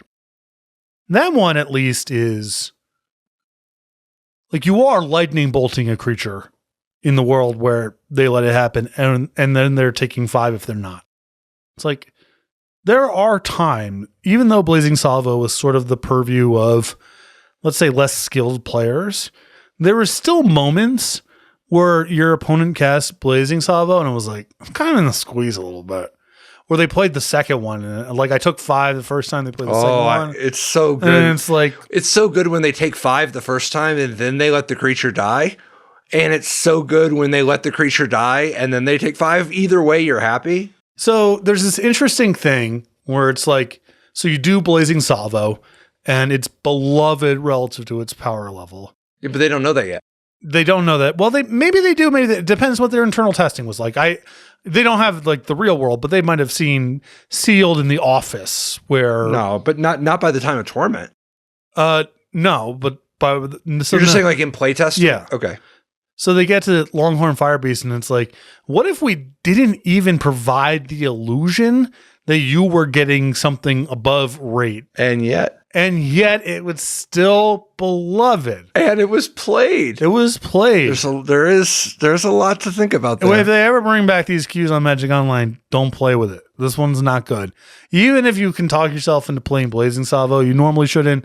You maybe whatever. It's not really going to damage your experience if it's your 23rd card very much. This will damage your experience. I love this as a bad design. Oh, As a I do bad too. card. I Yeah. think if you're going to make a bad card, this card is such an efficient distribution of fun for the world. Right. Good with Threshold. It is good with It's really good with Threshold. Yeah. The rare is kind of like, sure, whatever. What did you think? Skull Scorch? Yeah. So I would fantasize, and it didn't totally materialize. They didn't do enough to finish it out. But there was a part of there was a part of young me that really thought about the world where you could like build a red deck that has access to Hymn to Turok, Sure. Counterspell, Lightning Bolt, Stone Rain. You're getting all these sick cards, right? Draw 3, concentrate for 3. And they all work because your opponent can buy out. But functionally, you do end up with Hymn to Turoks and card draw. Because like at the end of the day, your opponent can't just take 5 every time. Typically, it's 3 times, right? that's the cap. How do you feel about Transcendence? So I don't love it in the same set as Mortal Kombat, but I don't love Mortal Kombat. It's kind of another lockouty, like... Yeah. So like I don't really like how much of this stuff they do at all. But it was very modest and had good counterplay to it, so I thought it was fine. It would be one of those things that I was like, oh, this is like a kind of a cool way to reimagine white in this world that's very heavily black. It's actually the name and the art that trips me up. I wish if you were going to do something like Lich, you should try to do something like Lich and not something that connotes something positive is happening or you're ascending to this new plane of awareness. I totally think you can do Lich in white. Yeah. Like I think you can it doesn't have to be a white-black. I think you can do a Lich type of thing. I'm not saying like pay life to draw cards straight up, but you can functionally approximate that with certain types of life loss, damage prevention triggers. But I think that the notion of being a Lich, first and foremost, is black by far. But it's not a little bit white. Yeah. Depending on which kind of Lich story you want to tell. Right. Particularly the phylactery version of Lich. Yes. Yeah. What's going on with the pro black creatures? Like the Nantuku Blight Cutter, the Anorid, Yeah, there's the white one too that you can play with Flash, and if you're at Threshold. And then there's the white one that's a 1/2 flyer that gets pro black when you have like later in the game. So I guess my feeling on it. And then there's the Madness Holy Strength. Oh yeah. Well, I would say there's probably slightly too much of it, but I could appreciate at There's least so much that there's the pro black hate where you can like remove pro black from creatures. So my thinking on it is I can appreciate like for the colors for white and green specifically, if they're going to be antithetical to black in such a loud way, protection from black is a pretty easy way to do it. And on something like the Blight Cutter specifically, I don't mind sprinkling in a little bit of, okay, so we're doing Chainer's Edict, Mutilate, and Mind Sludge. that's a pretty robust collection of cards to fight protection from black. Mm-hmm. However, protection from black is not nothing against Nantuko Shade, No. Mesmeric Fiend, maybe some of the removal that gets played, that whatever, you know what I mean?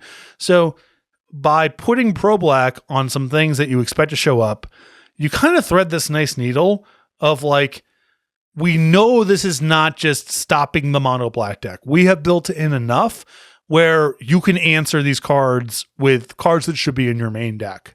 However, if people do go to them and they do a little bit of work, we're probably happy that it exists. So from that lens, like, not to, I think there's like a little too much of it going on broadly. And I'm more dubious of the lower rarity stuff of like, do you want limited? This is like the way you want it to be balanced around. I'm a little dubious, but just splashing it on some rares in green and white, I think is totally reasonable. I also generally like transformation stories. So like the ones that change and pick up a meaning when they're at threshold. Has any card in the history of Magic more responsible for someone believing they have saved their creature when they actually have not saved their creature than Aquamoeba?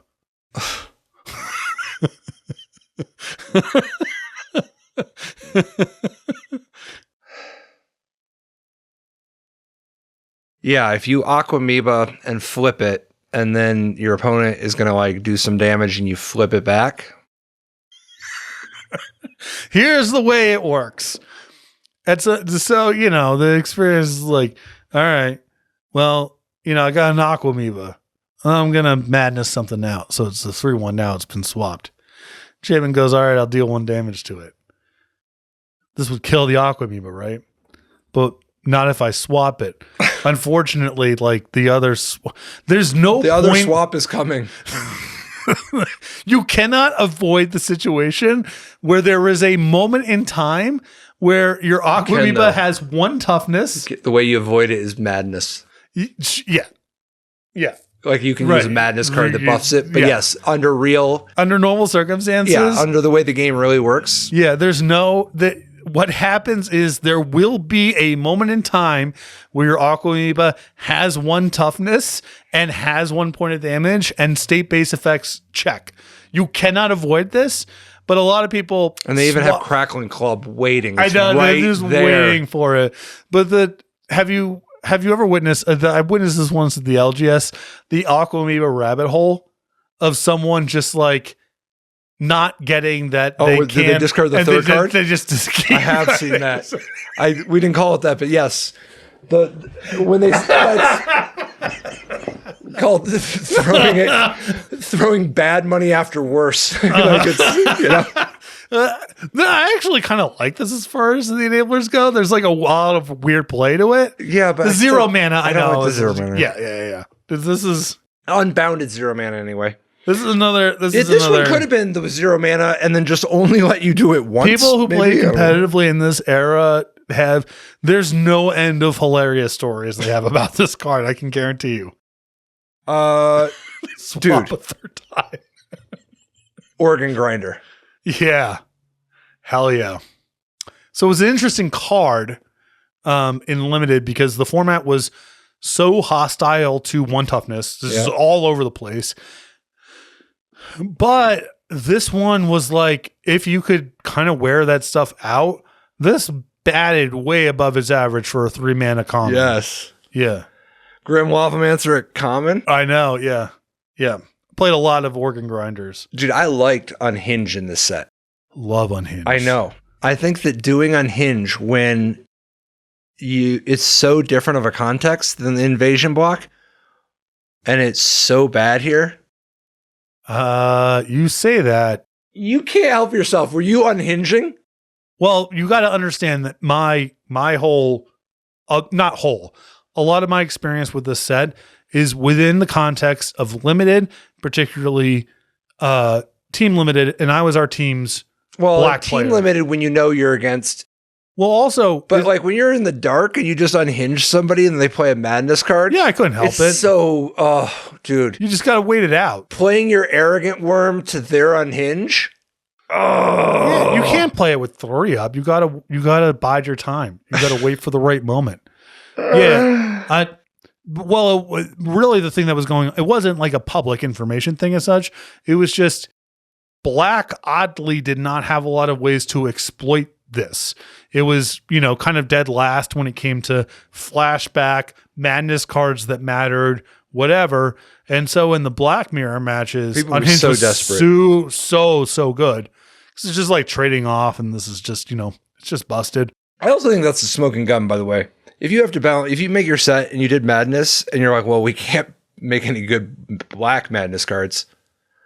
Why not? Shout out to Scott McCord, an old pro player. And I don't think he's played Magic in a long time, but he was part of a team Pro Tour top 4 either the year previous or 2 years prior when we qualified for the first time. And he and I spent a lot of time unhinging each other. Because that is really the rub, is that the best thing in the unhinged mirror is just more unhinges. Is it? Well, if you ever unhinge, they're I thought unhinged. deep analysis was the best thing. I don't know. It's close. Deep analysis is pretty damn good there. The problem is eventually you run out of life, but you never run out of unhinges and mana. You want a little bit. You want to be it's like a disrupting scepter. You never even had to make the first payment on. It's sort of like a 70-30 thing. Like you want to be 70% unhinged, 30% deep analysis. A little bit goes a long way on the deep analysis side, and the opportunity cost is a lot higher on deep analysis. How about the Hydromorph guys? Like Hydromorph Guardian, Hydromorph Gaul? Well, this set is kind of light in terms of onboard tricks. What about all the 0 mana Ravager stuff? Well, this is not a lot of 0 mana Ravager stuff. Yeah, all of it. Because of madness. There's just like, you can just pump stuff, right? Like, oh, I mongrel. I flip my Aquamoeba, I mongrel again. Well, in that case, I'll flip my Aquamoeba again so that I can madness my fiery temper on your mongrel. Well, that's still predicated on characteristics of unknown cards in your opponent's hand. This is like the raw. This is like the real onboard trickiness, where it's a little bit. You still lose the guy though. Yeah, sure. Yeah, there's a little bit. Speaking of onboard trickiness, the entire cycle struggles with this quite a bit, but hypochondria. What is? Or narcissism? Narcissism at least had the upside of it was so strong and limited that if you tried to wait it out, your opponent would just kill you. This is not that at all. You are both going to be sitting in for a long time.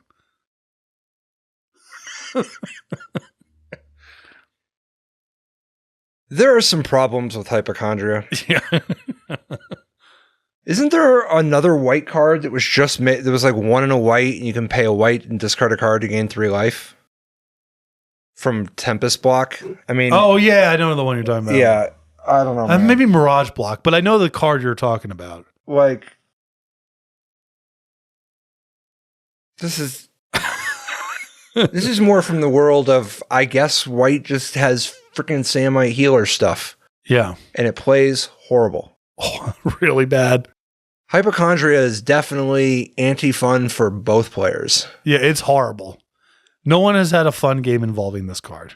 Well, almost nobody. Yeah. It is a card. There's some people who like the weird. I've known a couple people who like the stuff where they're like actively leaning into the Mike Turian school of we're going to make it as complicated as possible and just, a really messy onboard situation. I bet someone has had a really good game where their opponent played hypochondria, and then mind sludged them. That was probably pretty fun. What about obsessive search? There is a part of me that's not very charitable, but is often accurate in these spots where it's like, we're going to do we're going to make a set Black matters. It's got all the stuff around black. And part of me feels like this was the first design that went in. It wasn't a black card. It wasn't anything to do with this was the first card that went in the file. And everyone looked at it and went, hell yeah, there you go. That's how you do it. So when you're with compulsion, you're just like, when you loot, you know what I mean? It's like, I came in second at the Grand Prix with compulsion. Which Grand Prix? Grand Prix Milwaukee, when Eric Danger Taylor won with Trenches. I played Blue-Green Madness, but really my deck was mostly a Squirrel Nest Opposition deck. Yeah. But I had a lot of sweet stuff, not the least of which was I could compulsion away my deep analysis. I didn't play Obsessive Search. I'm not a fucking moron. But like I did play Basking Ruwala though. Sure. Yeah.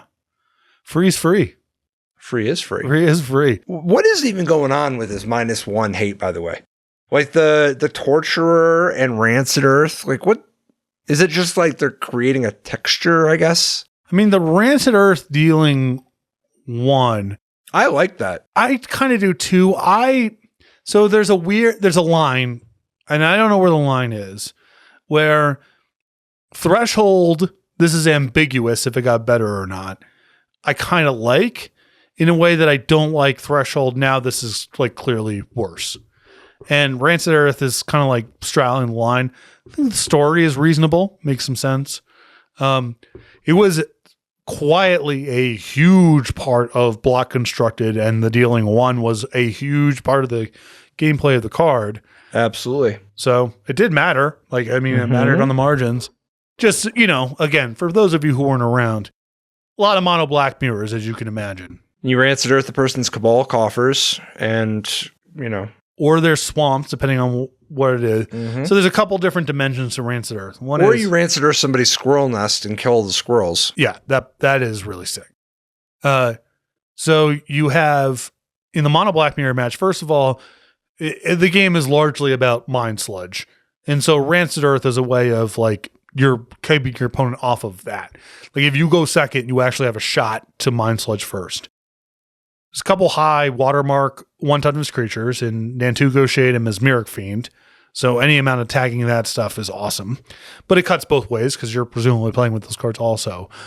And then it turned out that one of the better ways to get an edge in the mono black mirror was braids. So if you were on the play and we're just like turn 3 Rancid Earth, turn 4 braids, they're going to take 10 hits from braids. How about what the hell is going on with Balthor the Stout? Well, he really likes dwarves in the set. It's nothing to do with dwarves. I think it's just they want to tell the joke in the following set with like the reanimated Balthor. They're like seeding it. But like, wouldn't this be the set for reanimated Balthor? So like, wouldn't you want to have done Balthor in the previous set? Yeah. Yeah, I don't know. And there was like more of a dwarves tone in Odyssey than Torment. Yeah, dwarves is such a weird creature type really in Magic. Weird. The amount of support that it's been. Like if you made a goblin lord, and it's like we have marsh goblins, and like there's a little bit of history of it, of black having goblins, that would make a ton of sense, even if you made it a mono red card. Because it's like that's kind of the place where red and black overlap a little bit on creature type. Dwarf is really weird. What the hell's going on with stuff like equal treatment?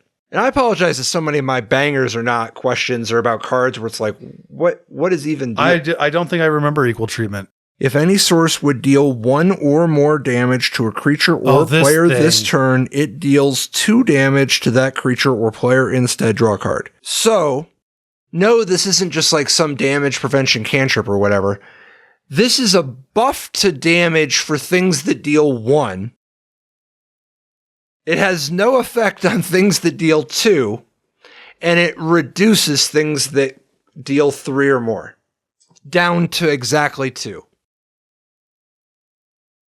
I think it is interesting. Yeah. There's a lot of play to it. Yeah, I mean, there's kind of like infinite permutations of... Unfortunately, it cycles because you can just draw cards. So in reality, if you don't draw it in a spot where it's already kind of pre-made, then you just cycle it. I don't think I've ever seen this on the stack. No? I don't think so. Okay. Yeah, it wasn't great, but you could set it up. It's one of the fail safes for a draft has gone wrong. Yeah. I really hate the cycling with no target thing. What's going on with Bone Shard Slasher? What do you mean? It's got a different drawback from Threshold. Like, why is that Black's thing? I don't know. It's probably trying to tap into, this is like a Skulking Ghost homage, right? Definitely. Like with the numbers and all that. And I guess if you appreciated Skulking Ghost, you might appreciate this as part of the range. I'm guessing this is just like, there's so much Threshold in Black and Odyssey specifically. There's so much Threshold this creature can't block. And I would assume they were just trying to come up with like a different form of, and it gains some vulnerability or drawback. I do think that it plays a little bit better than the stuff where suddenly all your guys can't block. Yeah, no, I think this card's like pretty fun design. But it does really contribute to the onboard trickiness, I think, where there's this stuff that isn't applicable right now that's going to transform later when we're tracking your thing. And what are the can't be countered cards? Like Overmaster and Insist? Well, it's kind of weird to do here for like, yeah, because it's a green-red pair that's anti-blue, right? Which makes sense. Like if you put these two cards in basically any other set in Magic's history, I would go, yeah, sure, I guess. I got it. That's fine. Here is like maybe the weirdest set you could possibly put these two cards in. It's pretty weird. They're not weak. Overmaster in particular, obviously the strong. I like if you're going to do this, I just think this is really revealing as to if you feel the need to have to do this in this set, then I think you haven't totally bought into your conceit of what this. Yeah, it reveals a lack of confidence in what's going on. Yeah. Sonic Seizure. That's another one of like, well, how much do you mean it? Yeah. It's a little. But like, okay. So Waste Away is kind of weirdly acceptable losses, right? But it actually plays way better. Sonic Seizure is kind of aggressive, right? Yes. Like, and it's like price to move, where suddenly it's like between Sonic Seizure, Fiery Temper, and Violent Eruption. What are we doing here? Are we kind of like, are we really doing it? Well, this is again the reveal of some of the issues with Madness. It's like, what do you put Madness on? And it's like, okay, ideally, you would like to put some stuff where you make it a sorcery, and then the hook is Madness allows you to do it at instant speed some amount of the time. Now, what does Red do? It's like, well, they do direct damage, which is just not necessarily the most, the context really matters. And then a lot of their effects are sort of organically sorcery speed, like destroy a land or creatures can't block this turn, where like doing it as a Madness design where it's now instant speed isn't really adding anything to the equation. And so you just end up making like all these designs that are the same all over the place. You have Kamal Sledge too. Like the amount of red cards in the set that are just burn spells that sort of intersect with. I like that one though. Kamal Sledge? Yeah. Talk about meaning it. Yeah. Dude, that's a satisfying get. Right. I mean, you gotta mean it. If you've got an appetite for this kind of stuff, you cannot do better than this block. You got Volley of Boulders, Kamal Sledge, Ember Shot. If you're willing to pay a premium to get like maybe some slight upside, Scorching Missile, it's really like, it does indulge the clunky burn spell experience. Cephalid Illusionist. I think this is a Shuko problem. It's not an illusionist problem. I don't like... Shuko's an abomination. An abomination. I don't like the Illusionist either. Yeah, it's not a good design. What in the world is the Illusionist's deal? Well, if your thing gets targeted, maybe you want to get a little mill on. Got Ambassador Laquatus in the set. The squids are kind of like, I don't know. Yeah, I don't know. This is a really weird one.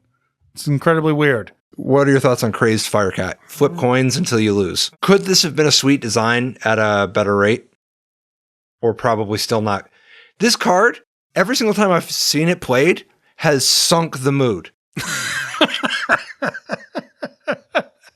Yeah. Like, you put it down and then you flip a coin. Literally half of the time, you're just done. Right. And when you win the flip, instead of doubling it, you get +1. Yeah. You get to... Do you know how many flips you got to chain together on a 7-drop before you finally get to anything even remotely satisfying? Yeah. And then there's also just... You got to win the lottery. This is also, to me, like, if you're going to do this set, whatever you're doing that is outside the skeleton, here's a random uncommon, just whatever, who cares, right? Doesn't have anything to do with threshold, flashback, madness, nothing. It's like, can you just make the card kind of fun? Like, if I'm not into the experience of this, especially on like the non-black cards, because they have a disproportionate amount of weight of like, what if you just don't like mono black that much? What does this set have for you? What if you don't like discarding your hand on turn 1 as a cost to enable something? What is left for you? A design like this, like, for God's sakes, just like let it be fun and not pitiful on rate. Do you have one more? Because I have one more. Okay, yeah, what's your one more? I do have one more, but what's yours? It's the opposite of a banger. Pitchstone Wall. If you're going to do this, why don't you do it at like as a 1-cost card? It's also just... like a Curd Ape, you know? Like, yeah. it was a 1-mana 2/3 that can't attack. It's also just so crazy to me to make a madness enabler that of sorts that doesn't work with the creatures because it only pulls things out of the graveyard. And also, why is it an enabler? Well, it's like, in theory, this is about picking up your madness spell back, right? Well, you see, because red discards randomly. Oh, so You it's like, see? oh, I didn't even think of that. That is, there's no way that wasn't what they were going for. Yeah, no, you're right. You're right. Finally, one actual kind of, at least in the ballpark of a banger, Parallel Evolution. Oh, that's a really fun card. Yeah. Right. Yeah, and that's a little like a normal person could look at this and imagine doing something fun with it. Not a whole lot of that going on in the set. No, you don't have to be quite so deranged. Yeah, it's like, oh, okay. I could imagine this seems like it's fun with other cards that are fun. It's just not very much of that. What do we got to do to get to the awards? We're going to just do that right now. I think I drained us out. We'll be back in a moment with the awards for Torment.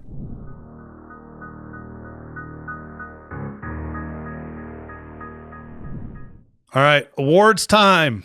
It is that time. I'm going to start this off with strongest card in a low power format. Your answer?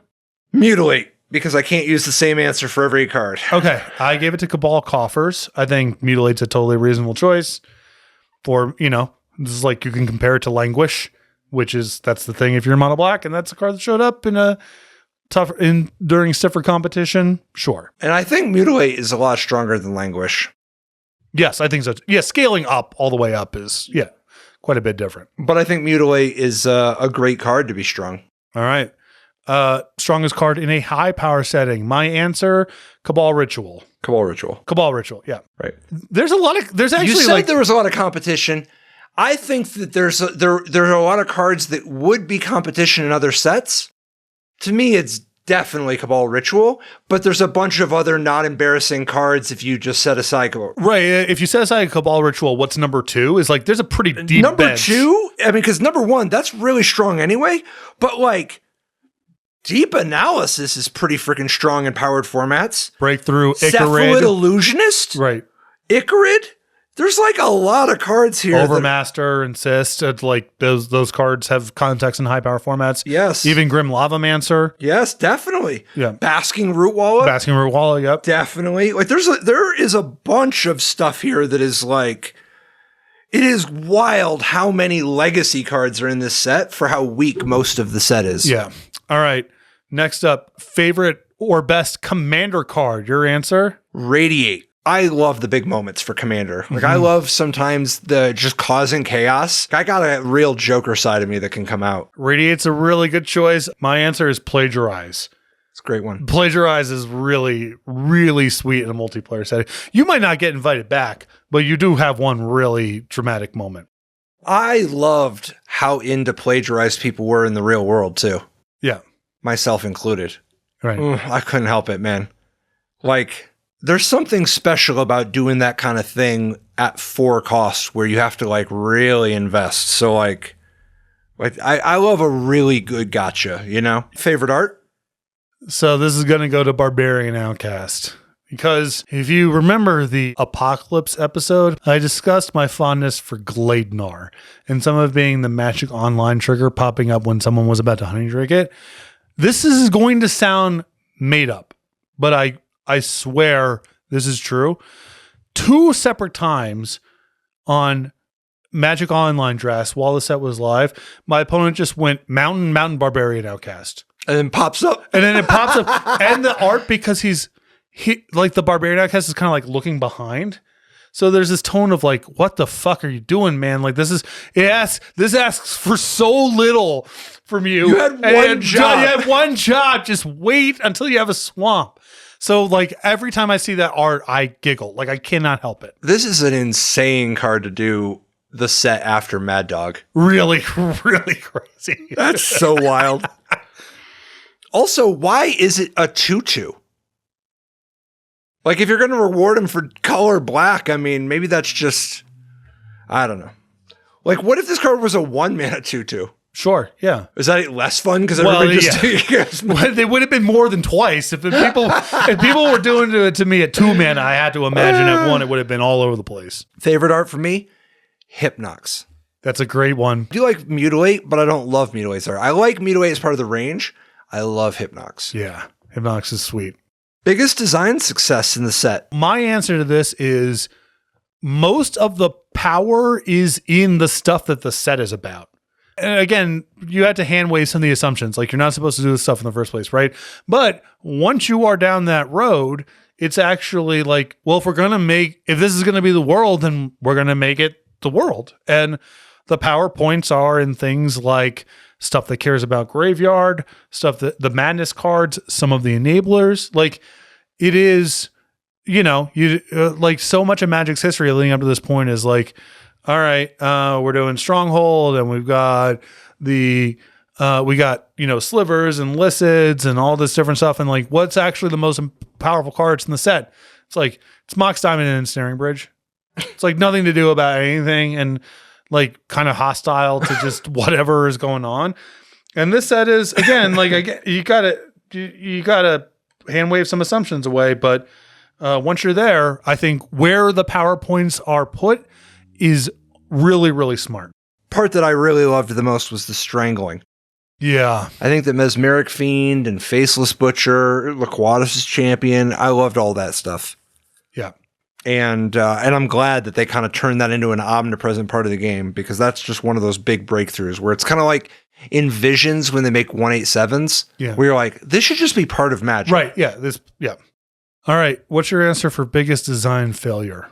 There's way too many cards in this set where the juice is not worth the squeeze. The amount where you're like, my 1 and a blue 1/1 can sacrifice to make a creature lose protection from black. Sure. Like, what? Like, why is that even inspiring to get to the end of the sentence? Right. There's a lot of that kind of stuff in this set where when you finish the accounting or the puzzle, nothing happens. Right. So I have a slightly different approach to this answer. Yeah. So again, you got to hand wave. Like, we're not talking about the assumptions going in, right? We're going to do this. It's going to be a black set. We're doing madness. That's all baked in. So I would say, like, a risk, if I was working on the set, I would go like, what if you're just like not into black? Is the person who really loves black going to buy 3 times as many boosters of this set to compensate for the 4 people where black is not their favorite color? So how, and it also is like there's weird incentives for draft and seal that I don't think are great. How could you make this set and make 0 artifacts? That sounds crazy to me anyway. Like we're just going to do 0 artifacts in the set. But if you could have come up with a handful of them. Aren't artifacts especially interesting in a world of this is the black set? Exactly, because black is like not good at blowing up artifacts. Totally. Yeah. And then you have this organic thing that emerges. Right. And then also, if you have artifacts, you have a natural road for somebody who is black to be able to color pie bleed. Yes. Where they can gain access to other things by using artifacts. So I think it's bizarre no matter what, particularly in a set where it's like, we need, if someone is not into playing black, we need to make sure that they have like options of cards to put in their deck. And the green and white stuff is like super powered down and there's less of it. Unlike most sets in Magic, it's like, yeah, there's 30 blue cards, 30 red cards, 30 white cards. So people who really like green and white are seeing fewer cards, and the cards they are seeing are really bad for the most part. Can you just like make a couple artifacts that maybe someone wants to play? When things are successful, it can be really confusing which things you did that were toxic or poisonous or bad, but they just correlated with when you were successful. Yeah. And you can draw some bad conclusions. Sometimes hundreds of people will work on a game and it will boom. And there were some people that were doing horrible things that made the game worse that happened to be around at the same time that a bunch of other people made a ton of money and a ton of fun and and then they could be like, those people are freaking geniuses. We need to codify that, carve it into stone. When Saga and Mercadian Mask came out, they didn't have the gold cards. Right. And then people were starved for the gold cards. You know, gold cards have been so beloved in Mirage, and there wasn't like a lot of attention paid to the fact that gold cards were beloved in Legends and gold cards were beloved in Ice Age and gold cards were, you know, there was an experiment tried where what if before the gold set, we make people miss it? So we're going to not do gold cards.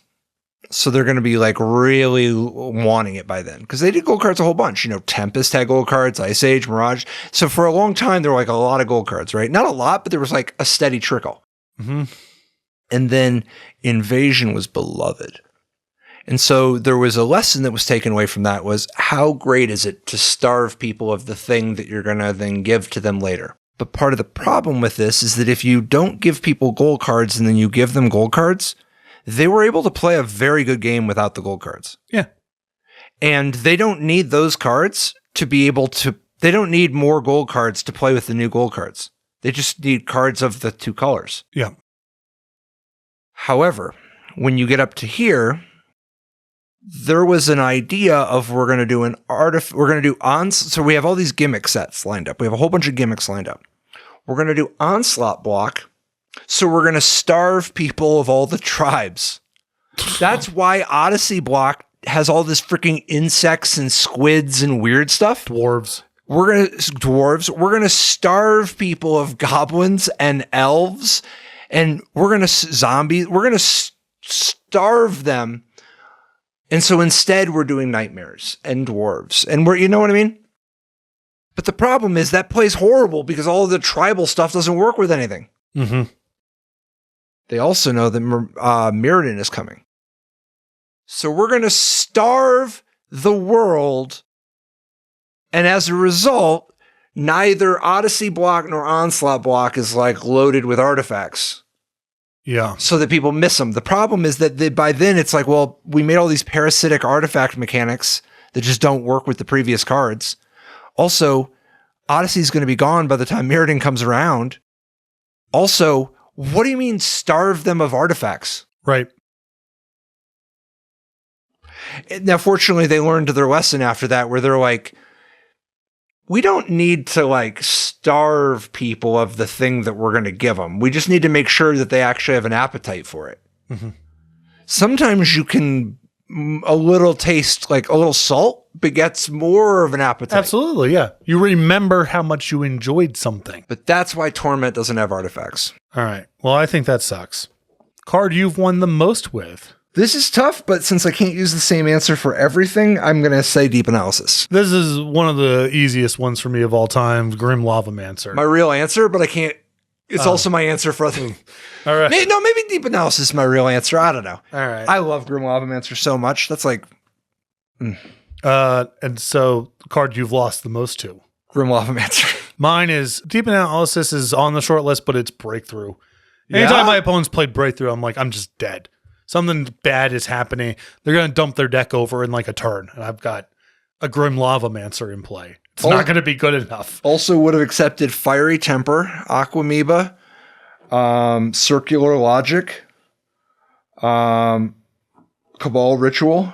But there's a lot of cards worth losing to in the set. All right. Design with the most wasted potential. Chainer, Dementia Master. Ooh. Good call. Talk about something that like could have been a different dimension for the stuff that's going on, and it's a storyline character, and that's a really good. It's a fun card to play with too. I love cards that can like turn it around and can topple. Mm-hmm. Like sometimes you have these cards that can turn it around, but then things are trashed. Or if you're winning, sometimes they're super snowbally. I really appreciate when a card can both turn around a losing game and at the same time can have an overwhelming advantage suddenly collapse from a timely common. Right.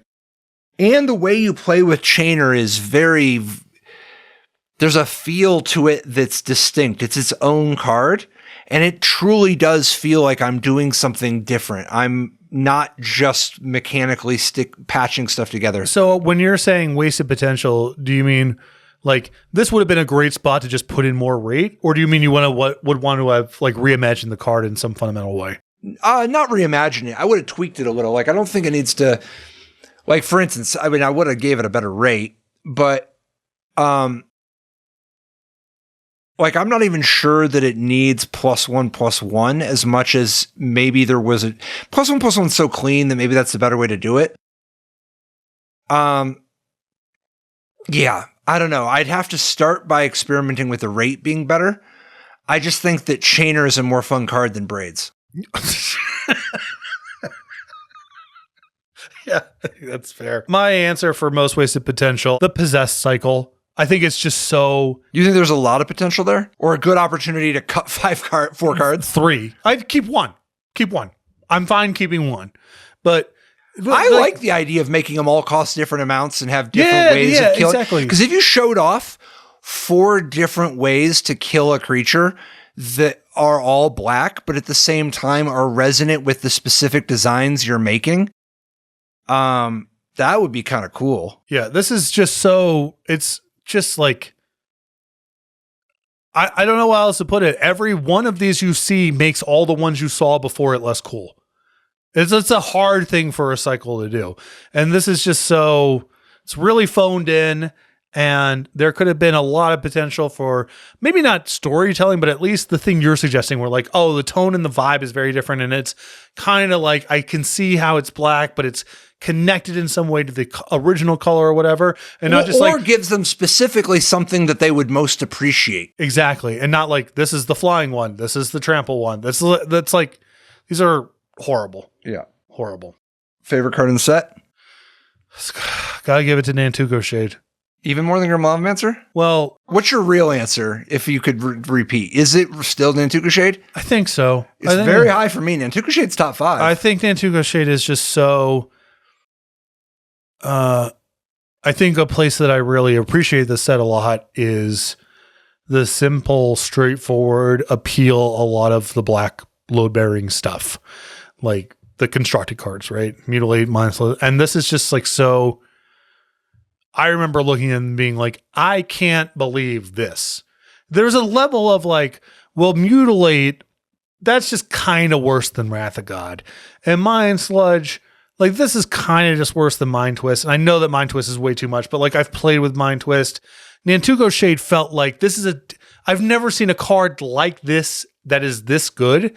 And it feels appropriate for the set. And there's no rules text on it.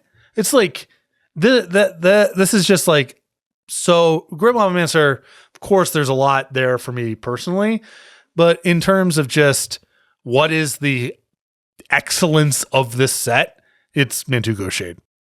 You convinced me. I had Nantuko Shade number 3 behind Grim Lavamancer and Butcher, but my Grim Lavamancer answer is biased from how much I like playing with it. Yeah. And its rate is really strong. Yep. And then Faceless Butcher, I love the innovation in design technology, but it's not actually as good of a play experience as Nantuko Shade, and that execution was flawed. Mm-hmm. And I do love Faceless Butcher. I think it's absolutely incredible, it's a masterpiece in context. But I think Nantuko Shade is a generational talent. Yeah, you don't make a card. And it's also one of those things that points to it's not the stuff you write on the card. Sometimes it's not the stencil. It's not that you made a really difficult stencil that you put on the wall. It's that you're Banksy and you knew exactly what to stencil, when, and where. You were so in touch with the Zeitgeist. And I think that Nantuko Shade was so in touch with the Zeitgeist, so in touch with a itch that people didn't know that they could scratch, or they didn't even know to have. The play was so good, the efficiency, the elegancy, what it promoted. Nantuko Shade for that era is such an all-time great. I have to give it to you. I think you're right. Yeah, it's just, to some extent, like I do love Grim Lavamancer. It is indulging a little bit of like, this is a fine thing to do.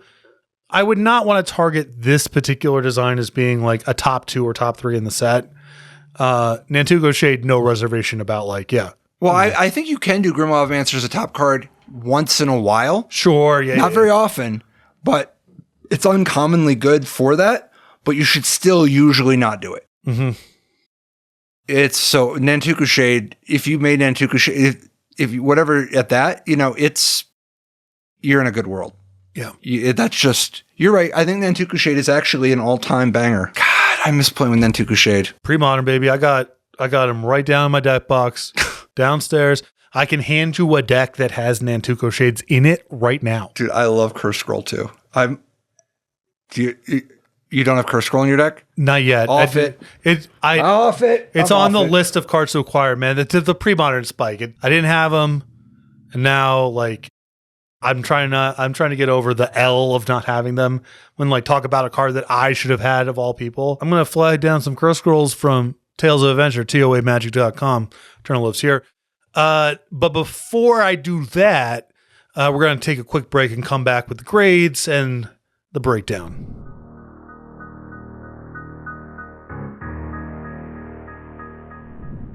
All right, welcome back. Resleevables Torment Edition. It's grade time. What grade do you give Torment? I'm so conflicted. To me, this set is a real mixed bag. Yeah. There's some highs and some lows. Makes you feel some stuff. Some of it's not bad. Right. Some of it's good. There are things about it that I think were ahead of their time. I think so too. And there were things about it that set back Magic design. That set Magic back. I guess I lean a C, but I'm more likely to be a C plus than a C minus, honestly. Okay, I'm a C minus. You're a C minus? Yeah, see, I lean C. Okay. So for me, it's again, we're hand waving underlying assumptions. If someone was in the meeting where they're like, we're going to do a set that's disproportionately black and we're going to do madness. What do you think? I go, that's an F infinity minus. That's the worst. That's the worst. Don't ever come back to another meeting. That's the worst idea I've ever heard, game design or not. Once you're past that point, I feel bad because I suggested stuff, not that specific one, but I think exploring the range, maybe it's the madness part that you're bundling in. Yeah. Because I think there's something fun to ask the question of, if an artifact set is sweet, could a black set be sweet? Mm-hmm. Why not? Yeah. You know? Urza's Saga was sort of the enchantment set. It's been claimed. But that's a good example of what happens if you don't mean it enough. Yeah, no, because part of the problem with Urza's Saga is that the story sure makes it seem like it's about artifacts. Right. And like, it's not even just Tolarian Academy, right? It's also, you made a bunch of really dope temporal apertures. Uh-huh. And you have cards that are powerful that are named like Mishra's Helix. Where is the name of the card that's powerful that's Enchantress, like what Argothian Enchantress, right? That's kind of the one thing. But otherwise, it's there's a bunch, but they're not as epic sounding. They sound so generic, whereas Urza and Mishra are like larger than life characters. But yeah, I think you could talk me into at least hearing the meeting for the person who wants to slant black. Yeah. Why not? Yeah, no. I think that's fine. It's a dubious design thing, but it's worth checking out the meeting. But if they lead with, we're going to make madness, but here's a catch, and there is a catch. The black cards don't work with madness. Right. I would investigate this person to see if they had a short position on Hasbro. That's what I would do if you came to that meeting. I think the reason that I err like kind of on the cooler side of C for me is just like there's so much riffraff on the commons, and to the extent that they found things that work, they just kind of hit that note over and over and over again. And I think turning some of like the carrion rat stuff into here's just like a thing that works. Like it should not feel like a pulse tracker type. Like it should not feel like you are in the desert and have stumbled upon an oasis when you look at Organ Grinder. They're like, you should be able to make a file that's how would you have felt about vampire bats in this set? Very positive. Doesn't that seem dope? Very positive, right? That would have been such a good... Instead of carrion rats or whatever. Yeah, vampire bat would have been great. I do think the set needed, could have really used anyway. Maybe cut 20 of the cards that don't really do anything, that are like super weird and like parasitic and like about this thing that is not the fun part of Magic. Mm-hmm. And make those cards just normal cards that kind of... It still speaks to the theme. Like vampire bats is still the theme. I do, but I want to give them a lot of credit here. I don't know how much of it was intentional versus just how it broke. There are some people there who are credited for development for the first time who went on to have very influential careers for Magic. And other games. This set, I think, is one of the greatest of all time and almost certainly the greatest of the era in terms of what is powerful in the set. The best cards, a combination of it's stuff that cares about the stuff that's going on, and it's a pretty diverse array of cards. Mm-hmm. Like Mutilate, Mind Sludge, Nantuko Shade, Grim Lavamancer, Chainer's Edict, Arrogant Worm, Cabal Coffers. It's Violent Eruption. These are all cards that are like circular logic, deep analysis. It's like there's one of this, one of that, one of this, one of that, one of this, one, and they kind of generally, I mean, like even stuff like Grim Lavamancer and Basking Root Walla reward the game stretching a little. Yeah. No, it's a really great collection of cards, I think in general, and then particularly once you accept the assumptions going into making the set. Also, I mean, at the end of the day, when you're talking about, I mean, that's a all-star cast, right? Yes. I mean, Maidone, B. Schneid, Henry Stern. And and Bill Rose, Richard Garfield, Rosewater, absolutely. Yeah. It's a really great team. Elliot, I think, and it looks like there's a lot of some really thoughtful curation on where the PowerPoints are. It's all stuff that cares about the stuff, but it's not like you said. It's one of a lot of different things. Randy, even if Randy was kind of like straddling, but Randy played a key role. Yeah. So I do want to give the set a lot of credit for that. Like that's not easy to do. I think this is one of those things when you twist your arm where you're like, you've been making that's kind of a sign to me that something needs to change with the leads or whatever, because there's a certain amount of, we've made too many sets, so we're starting to make it hard on ourselves. Mm-hmm. And it's like, they set up a really difficult hole and they stuck it reasonably well. Yeah. You don't have to make it this hard on yourself. No, you don't. You really don't. So I'm landing squarely C-. Where are you going in the final? C.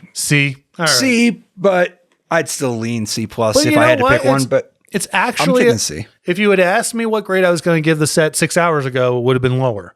going through the file and like thinking about where the PowerPoints are put and whatever. It's like, I'm more optimistic or remember it more fondly than I thought going in. I was like, this is just going to be a heap of garbage and the color stuff is all weird. And no, it's actually, for what it is, it's extremely well executed. Absolutely. And this is like the same number of cards as the Spider-Man set. Right. You can do a lot with a small expansion if you pick your spots. Yeah. All right. Well, that does it for the grades. Thank you for watching. If you are watching this on YouTube, thank you very much for your support. Like and subscribe would be very helpful. Or don't. But yeah, whatever. You're already right there. But we're pretty sweet. Yeah, it's pretty sweet. Shout out to our sponsors, Tales of Adventure, TOAmagic.com, Eternal Lives Here, promo code Resleevables to check out. 5% off of all your orders. Brian Koval and his YouTube channel, Bosch and Roll. Check it out if you're looking for some fun and engaging Eternal Magic. So if you want to go check it out, go check it out. And to Dragon Shield, we have a promo code in the show notes here, promo code Resleevables, 5% off of all of your orders. If you enjoyed this and you're kind of curious about what else we got going on, head over to patreon.com/Resleevables. You can find a bunch of options and tiers with rewards like access to the Unsleep podcast, drawings for our Cracker Packs, and so on. If you're enjoying the show and you want to have a podcast that has some similar notes but some different stuff going on, check out patreon.com/Resleevables. And if you're my mom, we're recording this on Mother's Day, I love you. I love you too, Mom. You've commented before, I think, in the show notes. So I think it's more likely than not that you're watching this. Happy Mother's Day, Mom. Love you. Next up will be Judgment. I'm going to put a capper on this one. Big set for me, as it was my first Pro Tour cash, was the Team Pro Tour featuring this set. And put in a lot of green creatures alongside my black spells. This set, I played more Magic with my Uncle Rick during this set than any other. It was really fun playing with him. We played a bunch where he got pretty good. Pretty good. Yeah. I remember this set for having Judgment, I believe, maybe has. I don't want to say rate matters, obviously, in all this. But just spiritually, the worst design of all time. It's not quite there because there's some older cards that are some cards that are spiritually heinous. And it's not quite that bad, but there's a card that's on my short list for worst designs of all time. So I'm excited to get into it. So thank you for watching, and we'll be back soon. Is it uncouth to bring up the whole deep anal history that people... I don't know if the people today, if you didn't play back then, you just never know. It's not even the most corny thing going on. You aren't having Masticore and the flavor text being like, this specimen appears to be broken. That to me is like, you are high on your own supply. And you got your squid dude, your cephalid dude is like the one who's like, the art for deep anal features. It's weird. It's really bad. It's really bad. The card is like powerful and workmanlike fine. But the creative elements of it, like art, name, flavor, I think it might be the worst design of all time. I'm not kidding. The mixture of the flavor text, the name, the art, I think the concept. Like, if you are 23 years old and you work on Magic or do nothing but play Magic all the time, you will find this funny and try to explain the joke to non-Magic players in your life, thereby alienating you from all of them. It's like, if you think this is funny, I know you're not funny.